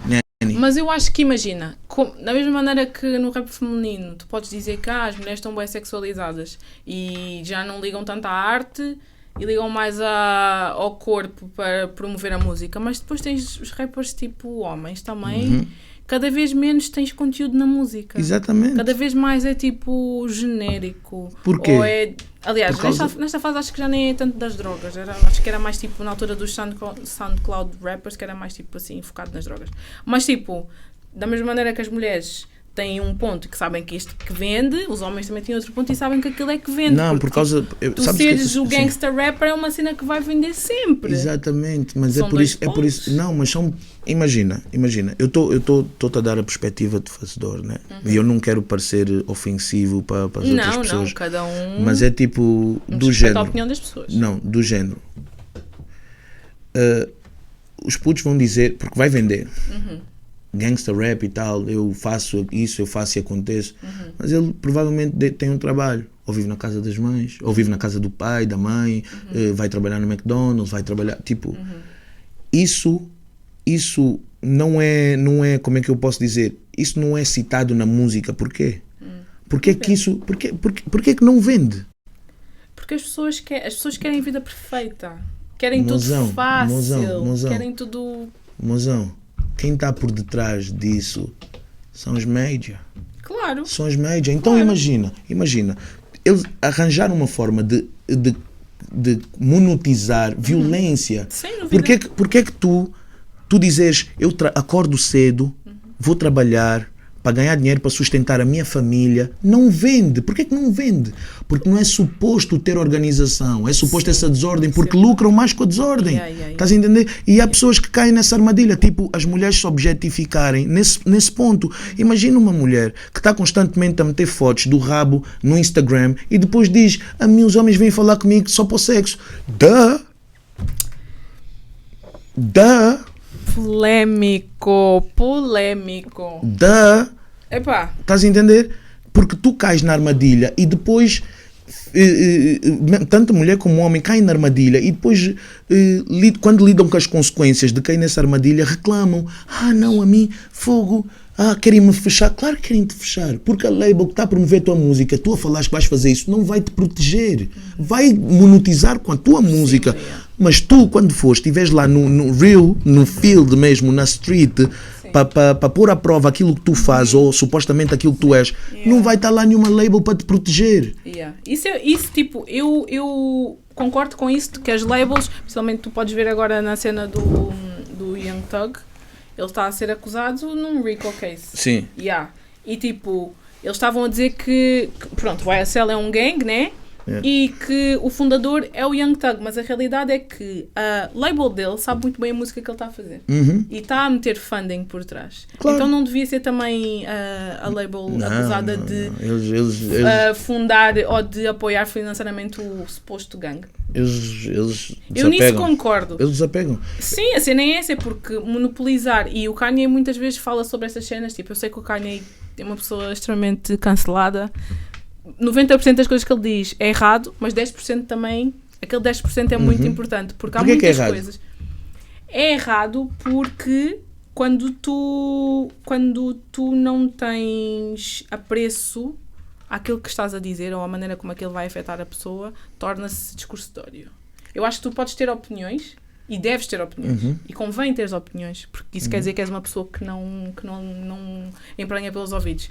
Mas quando se torna ofensivo, gera... É discurso... Não, aliás, como é que se diz? É o politicamente correto. Não necessariamente. Eu acho que tu podes não ser politicamente correto e, tipo, não incentivar o ódio, por exemplo. Eu acho que tu podes simplesmente dizer... não vou dizer o que ele disse, nem não me cancela a mim também. Mas, tipo, podes dizer, este rato é preto... Sem dizer, este rato é preto porque não sei o quê. Há maneiras e maneiras de falar, há maneiras e maneiras de tu teres a tua opinião. E como tu és uma pessoa pública ou és uma pessoa que tem influência sobre os outros, tu infelizmente tens que ter uma maneira de colocar as coisas. Eu acho que é ingrato como artista, porque tu não tens que influenciar ninguém, as pessoas têm que educar os próprios filhos, é verdade. Porém, também tens de ter sensibilidade ao próximo. Sabes qual é a hipocrisia do modernismo? A hipocrisia do modernismo é... Diga. Empoderamento feminino, as mulheres estão todas fortes, os homens têm que ser todos fortes também, porque têm que cuidar de mulheres fortes, mas essa geração toda da internet é tudo sensível. É verdade, também. É muito sensível. Também é verdade. É muita sensibilidade, são todos, sou forte, eu nasci, não sei o quê, vocês são todos, é muita sensibilidade, há certas coisas que eu evito estar a dizer em entrevistas, porque eu sei que eu vou ferir sensibilidades, mas eu não gosto de jogar política, de entrar nesse mundo da sociedade politicamente correto, não faz parte de mim, estás a entender? Porque eu vou dar da minha perspectiva, porque o importante é a mensagem ou o tom. Se eu tiver de dizer... Jussi, estás errada, não devias ter feito aquilo, para tu ouvires, tu vais ficar preocupada, ele falou tão alto, tu vais ficar preocupada, não, falhei. Estás a entender? Falhei. Muitas das vezes vocês sabem da culpa, vocês, não estou-me a referir a ti, mas muitas das vezes o modernismo sabe da culpa, mas para fugir à culpa, apega-se na coisa superficial, que é o tom. O tom, ele falou isso tão... Mas, ok, há maneiras melhores de dizer. Não, é uma maneira de dizer que está errado. Está errado e a pessoa tem que sentir que está errada. Porque eu não vou dizer, Jussi, falhaste, fogo. Sabes quem faz isso? São as amigas falsas. Que a amiga está bem feia na discoteca. Tá bem... Não, estás linda. Olha, eu acho só que devias mudar aqui um... Porque tu és linda. Não, está-te bem. Mas ela depois atrás vai lhe dizer, é bem feia. Eu percebo isso. Eu percebo que, tipo, há uma sensibilidade extrema atualmente. Exato. Mas eu acho que é uma consequência de sairmos de uma libertinagem que toda a gente podia dizer tudo. Tu podias vir a uma televisão e dizer que os pretos são isto e os ciganos são aquilo e tipo, não tinha consequências. Eu acho que tu não passas de um 8 para um 80. Tu tens passado um 8 para um 10 Imagina. E depois para um 80. Eu acho que nós estamos naquela fase do limbo de tipo, estamos a adaptar a ok, isto pode-se dizer, isto não se pode dizer. Eu acho que não íamos passar de um pode-se dizer tudo para um intermédio. As pessoas mais verdadeiras nessa geração são consideradas falsas, matumbas, que não sabem estar. A sério, e não estou-me a referir ao Kanye. Sim. Estás a ver? Eu estou-me a referir a tal liberdade de expressão que dizem que existe, estás a entender? Tu, por exemplo, vamos falar, como tocaste no tema homofobia, né? Tu vamos falar do tema homofóbico. Sim. O que é homofobia? O que é fobia? É o medo, né? É o medo. É o medo. Então, medo seguido de... Aliás, fobia é medo. É medo. Fobia é medo. Sim. Então, se uma pessoa não concordar, né, com uma opção sexual, é homofóbico porque qual é o medo que ele tem? Não, eu não tenho medo, por exemplo, eu não tenho medo de lidar com a pessoa, simplesmente não concordo. Tu és homofóbico. Existe isso? Estás a entender? Estás a entender como é que as coisas são usadas de maneira à toa, de maneira... Não, porque se a pessoa também não concordar, por exemplo, de podcast, é podfóbico. Entendes? Tipo, as coisas são usadas, os termos são usados de forma tendenciosa. Fica moda, vem moda lá fora, pegam e começam a usar o termo à toa. Black Lives Matter. O Black Lives Matter foi preciso acontecer com o George Floyd, para ver manifestações aqui, toda a gente a dizer Black Lives Matter. Nós passamos por isso constantemente, vocês não se manifestavam. É preciso acontecer lá fora para tornar isso moda aqui. Sociedades de massa, sociedades de controle. Mas estás a entender o que eu estou a dizer? É uma liberdade ilusória, nós já falámos disso tantas vezes aqui no podcast, é uma liberdade que as pessoas acham que têm, mas na realidade estão a ser influenciados por lá de fora. Exatamente. E também eu acho que é difícil tu não cederes à influência, porque se tu és uma pessoa que está incluída na sociedade, tu vais lidar com, vais ser influenciado independentemente. Olha, eu deixei de vais deixar de ser se fores mudar para a montanha, não tiveres internet e ficares só lá. Eu deixei de usar Twitter, deixei de usar Facebook, só fuck with Instagram, deixei de usar Facebook, Twitter, porque lá são muito livres, qualquer pessoa que é um pé rapado, que mal tem um cair morto, vai criticar a vida de todo mundo. É muita fuckery, estás a ver? Muita fuckery. E eu não tenho paciência para aturar isso, estás a entender? Porque senão, se eu aturar, vou deixar com uma pessoa que não me afetar. E não, eu não sou fraco o suficiente para deixar pessoas assim me afetarem. Então, block na bitch. Block na bitch. Estás a entender? Então... Mas eu sinto que está muito sensível, há muita sensibilidade, há muito... não podes dizer isso, não podes dizer... Por que eu não posso dizer isso? Mas era o que eu estava a dizer. É uma sensibilidade que tipo, vem de um estado em que nós podíamos tudo, podiam tudo, e agora não se pode nada, entre aspas. Mas eu também sei que há muita gente que às vezes diz não se pode dizer nada. Porque tem alguns comentários que mascaram um comentário racista como se fosse mas é liberdade de expressão, eu posso ter uma opinião. Na realidade é um discurso racista, ou um discurso preconceituoso, ou um discurso não sei o quê. Há muita gente que se apodera do facto de liberdade de expressão e eu posso ter uma opinião, mas às vezes há opiniões que não são opiniões, que são só ódio. E isso é facts. Isso é facts. Sim. Porque nós vemos atualmente na televisão vários políticos a dizer que mas é isto, é aquilo. Não, isso é discurso de ódio, ponto final, parágrafo. Não há tipo como mascarar atrás do discurso de liberdade de expressão. Mas pronto. Só que o racismo é um tema que é abordado de uma forma tão superficial. As pessoas consideram racismo em coisas tão superficiais. Racismo é institucionalizado, é institucional, acho que assim é institucional, desculpa. Eu também sou disléxica. Eu também, às vezes tem que ser devagarinho. Institucional. Estás a entender? Está na lei. Está na lei. As leis foram criadas. Exatamente. Estás a entender? Isso está na lei. Não está numa pessoa. Uma pessoa dizer preto ou branco ou whatever é uma pessoa desinformada.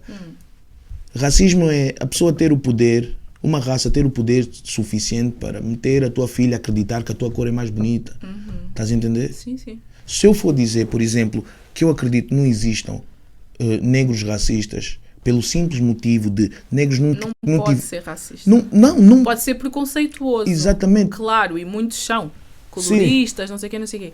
Mas racista não pode, porque ser racista quer dizer que tu pertences a uma etnia ou uma força maior que está a prejudicar uma força menor. Então, exatamente, não existe.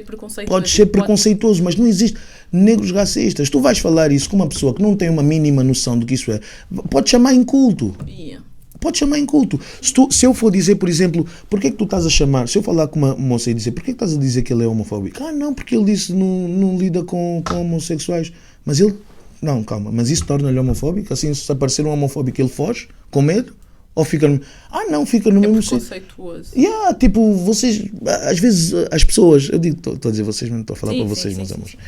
Mas às vezes as pessoas usam os termos de forma tão tendenciosa, porque ouvem na net, ouvem e passa, é moda e vai ser usado. É isto, é aquilo. São catálogos que é posto. Agora, o catálogo que me irrita, entre aspas, não me irrita o suficiente, né? Mas é tipo, me incomoda porque eu sou fã da arte. É tipo bad bitch. O que é uma bad bitch? És uma bad bitch. Queres que eu te explique? Vou-te explicar então. Explica. Podcast de bad bitch. Explica. O que é uma bad bitch? O que é uma bad bitch? Explica.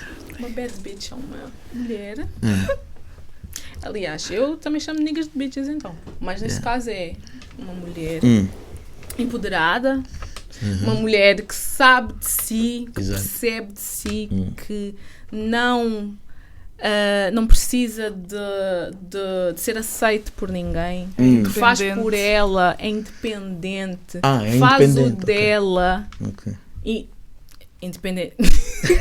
É independente, sim, uma mulher independente que faz o dela. Posso? Trabalha por si. Posso? Podes. O que é ser independente? Ser independente é ser independente, não depender de ninguém. Aliás, não depender de ninguém. Viste? Isso não existe. Primeiramente, essa frase não existe. Não depender de ninguém. Toda a gente depende de alguma coisa. Depende de alguma coisa. Não existe pessoas independentes. Quem pensa nisso são as mulheres. Homem não tem tempo para pensar nisso, de independente. Nós sabemos que somos dependentes. Claro que o homem sempre teve em posições em que pudesse ser independente. Nós não somos independentes. Na raiz da coisa, realmente ninguém é independente. Mas, estás a entender? Porque as coisas têm que ser analisadas na raiz da coisa. Mas eu acho que quando se diz isso é mais no sentido não figurativo, mas tipo... Porque tu podes dizer, eu sou dependente porque eu tenho um trabalho para alguém. Ok, mas quando se fala de mulheres independentes é uma mulher que não precisa depender do marido para pagar as contas. Nesse sentido, ela é independente de uma segunda pessoa. Okay. Sim, de um parceiro. Mas vamos ser realistas, vamos ter os pés assentes no chão. Sim. Estás com quantos anos? 25. Acabaste de fazer. 25. Tu estás com quantos anos? 20, ok. Mulheres da vossa faixa etária. Com a inflação que existe na Europa, diz uma mulher na vossa faixa etária consiga sustentar uma casa sozinha. Assim, uma mulher e um homem. Portugal está terrível. Exatamente, estás a entender? Portugal, pela hora da morte. Exatamente, estás a entender? Aliás, não vou ser também jornalista. Com o trabalho, com o que recebem, com o salário. Tens alguns, mas não muito. Uma porcentagem muito, é uma porcentagem muito baixa, que não influencia. Estás a ver? Então, com isso quero dizer, tu, sendo uma mulher independente, mas devido à situação, né, do país onde tu vives, tu precisas de alguém. Tu precisas de alguém ao teu lado para como é que eu posso dizer? Emancipar, para elevar os teus objetivos. Estás a entender? E effects, aqui nessa realidade... Podes dividir uma casa com outras pessoas, não precisa necessariamente ser um homem. Exatamente. Mas tu, criando os teus objetivos, tu logicamente tu tens tempo para diversão, certo? Certo? Ok. Que tipo de homem é que achas que vai te atrair? Tu sendo independente, dividir a tua casa com a tua amiga, que tipo de homem é que achas que vai te atrair? Como assim? Isso está-me a parecer uma trick question. Não como é assim, que tipo de homem? Que tipo de homem eu sendo uma mulher independente, que tipo de homem vai me atrair? Um homem independente também. Um homem independente. Porque vocês mulheres criam padrões. Homem não. Homem não tem Mas isso é porque vocês... Não é porque nós. Estou-te a dizer. Homem não tem padrão. Homem pode estar aqui em cima... Não. O homem pode estar aqui em cima e não vai ter preconceito a olhar para baixo e buscar qualquer garina que esteja abaixo do nível dele. O homem não tem esse tipo de padrão. Mulher tem. Mas não tem porquê. Porque são raras as mulheres... Isso é facts. São raras as mulheres que têm trabalhos muito melhor pagos do que os homens. Então, por isso é que não ficariam sozinhos. Não, bebê. Então, não. Porque o homem não quer saber de economia. Assim, porque o homem não quer saber de economia, assim, de financeiramente, como é que uma mulher está... Vocês não têm critério. Vocês, pronto. Eu não tenho critério. Não vou dizer todos. Não vou dizer todos, mas tipo, a realidade é que muitos homens não têm tipo critérios tipo que vão mais deep na situação, estás a ver? Não estão a pensar tipo, eu quero uma mulher para ter uma família. Não estão a pensar tipo se ela estuda, se ela trabalha, se é uma pessoa que vai se dizer. Eu estou a dizer tipo muitos, não estou a falar de todos, óbvio, não posso falar pelos homens também podem falar pelas mulheres. Mas tipo, a realidade que eu vi no meu meio, ou que vejo em algumas pessoas no meu meio, é que tipo, não estão preocupados se é uma pessoa que sem ele consegue se desenrascar, estás a ver? E as mulheres têm muito mais esse critério de tipo, ele estuda, de boa família, é uma pessoa com valores morais, é uma pessoa que não sei o quê, que não sei o quê. Mas isso também cai no sentido de que a mulher sempre foi sexualizada, então eles meio que vêm por essa parte. Vocês têm padrões. Então não temos que ter. Vocês claramente têm que nós ter. Temos que nos sentir especiais. Tu tens que ter um homem que esteja minimamente ao teu nível ou então maior que tu. É assim que vocês... Tu na lama, tu não vais querer um dread também que esteja na lama. Tu vais querer um dread que te dê impulso para sair dela. Sim. Mas o tar da lama também é tricky. Porque imagina, eu também não acho correto o discurso que às vezes é tido de algumas mulheres dizerem que porque o meu homem tem que pagar isto e aquilo, tem que ser milionário, tem que ser não sei o quê. Ok, tipo, claro que tu tens que te ver a ti como um prize e queres ter o muito melhor para ti, queres ter o melhor para ti. Mas ao mesmo tempo eu acho que tipo, há certas cenas que a pessoa pode ter dinheiro, mas pode não ser decente. Porque é que eu vou querer só um que está desenrascado nesse sentido, mas depois não tem valores morais, tipo, não é uma pessoa que não, me respeita. Mas imagina, eu tenho que ter também outros critérios, não pode ser só isso. Exatamente, mas os padrões que são estabelecidos, imagina, nós conseguimos moldar mulheres, vocês não vão ter paciência para moldar homem. Mas não é bem isso. Estou-te a dizer, vocês, sabes porquê?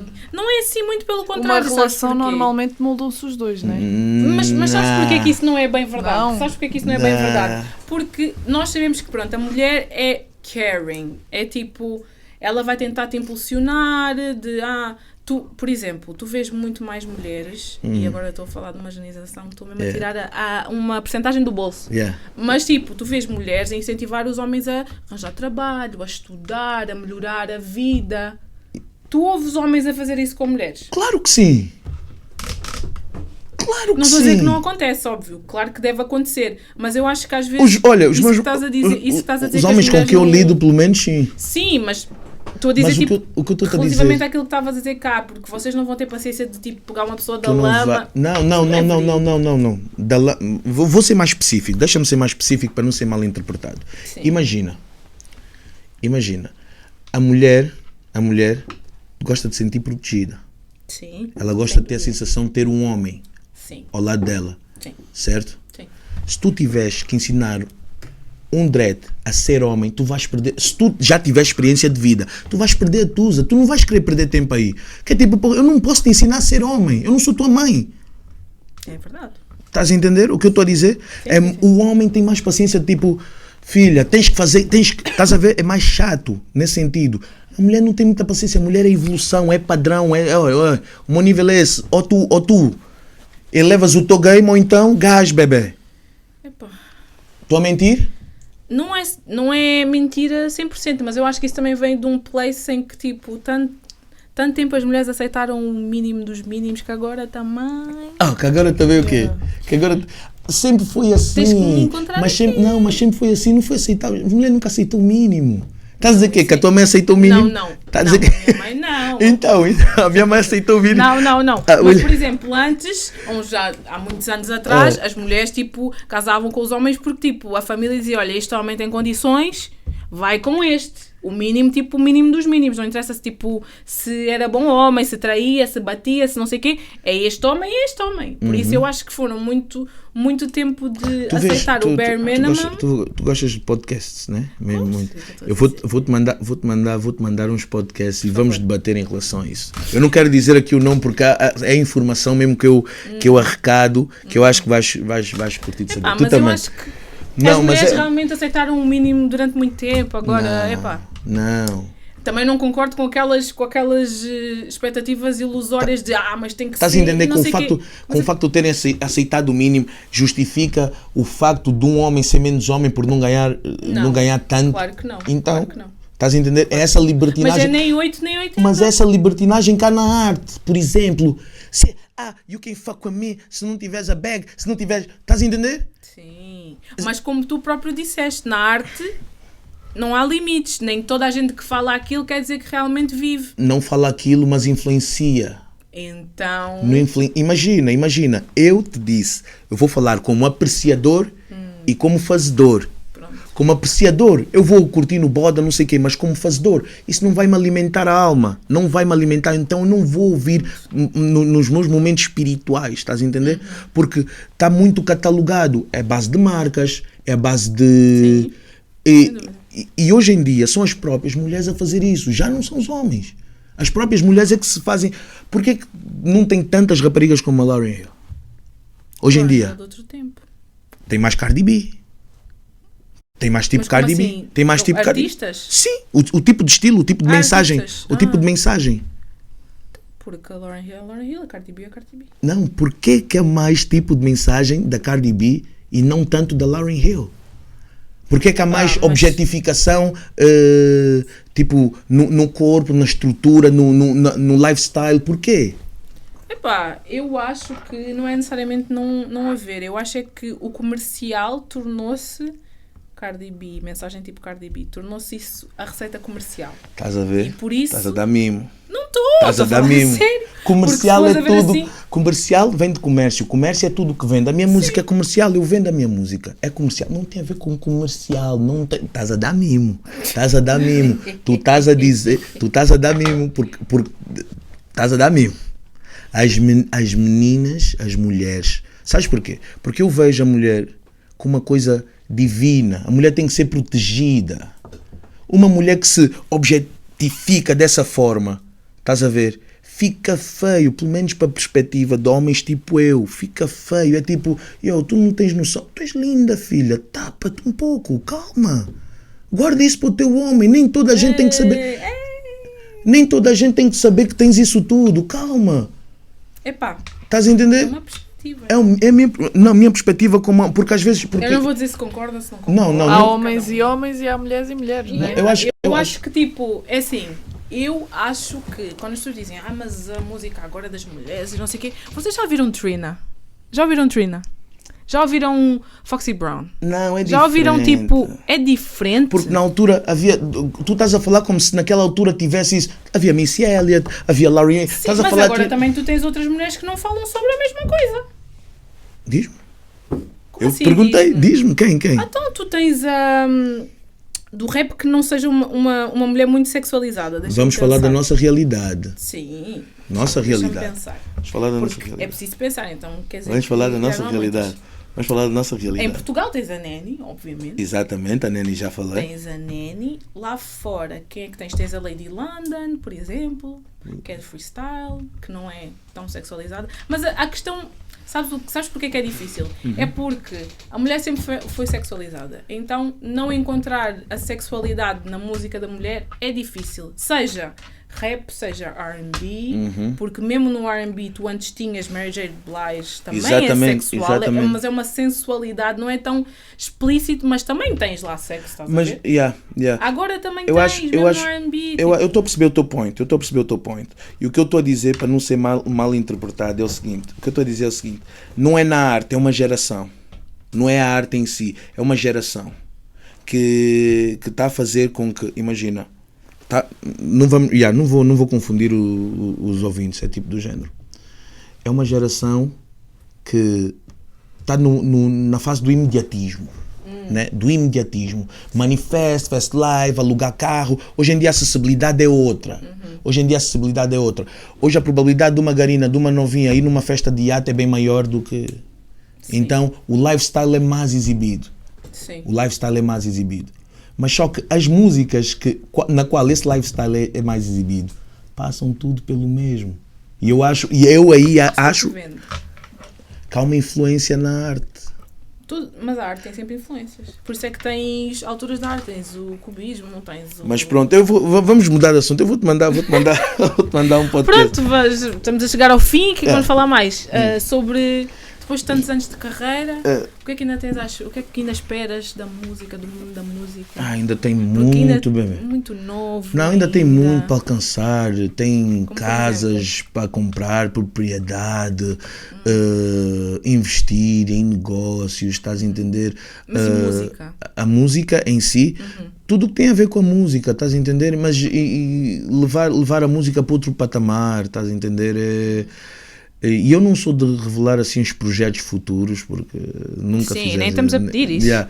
Mas só que há muito para fazer, Nessa caminhada, por mais pareça que eu tenha feito muita coisa, eu sinto que ainda tenho muito para fazer, não é nada, como tu disseste, ainda só tenho um álbum, tá a entender? Mais álbuns para fazer, mais people para inspirar, porque a próxima geração tem que saber que ainda existe quem faça por amor, mensagem, com entrega, estás a entender? Porque às vezes é esse impulso que falta. Eu podia muito bem ficar à espera do vosso toque, mas eu é que me pus à frente, porque eu vi, não, vocês estão a fazer algo inovador.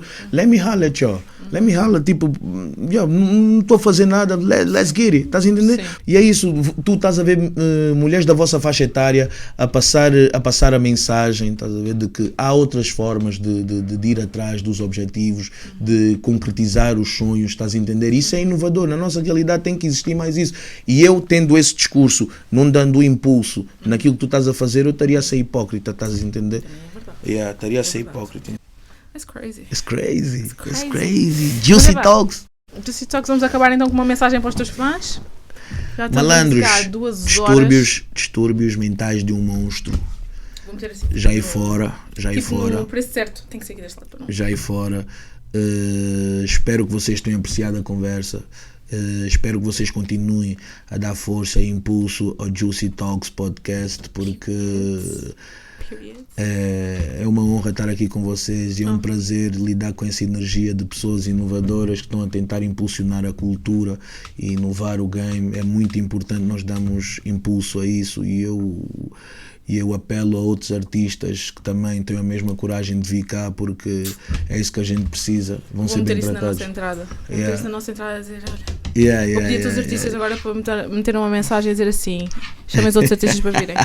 Muito obrigada, queria agradecer mais uma vez a tua presença. A sério, sem brincadeira. Foi um prazer ter-te aqui no nosso estúdio. Estamos aqui. O nosso ídolo de infância, Monster.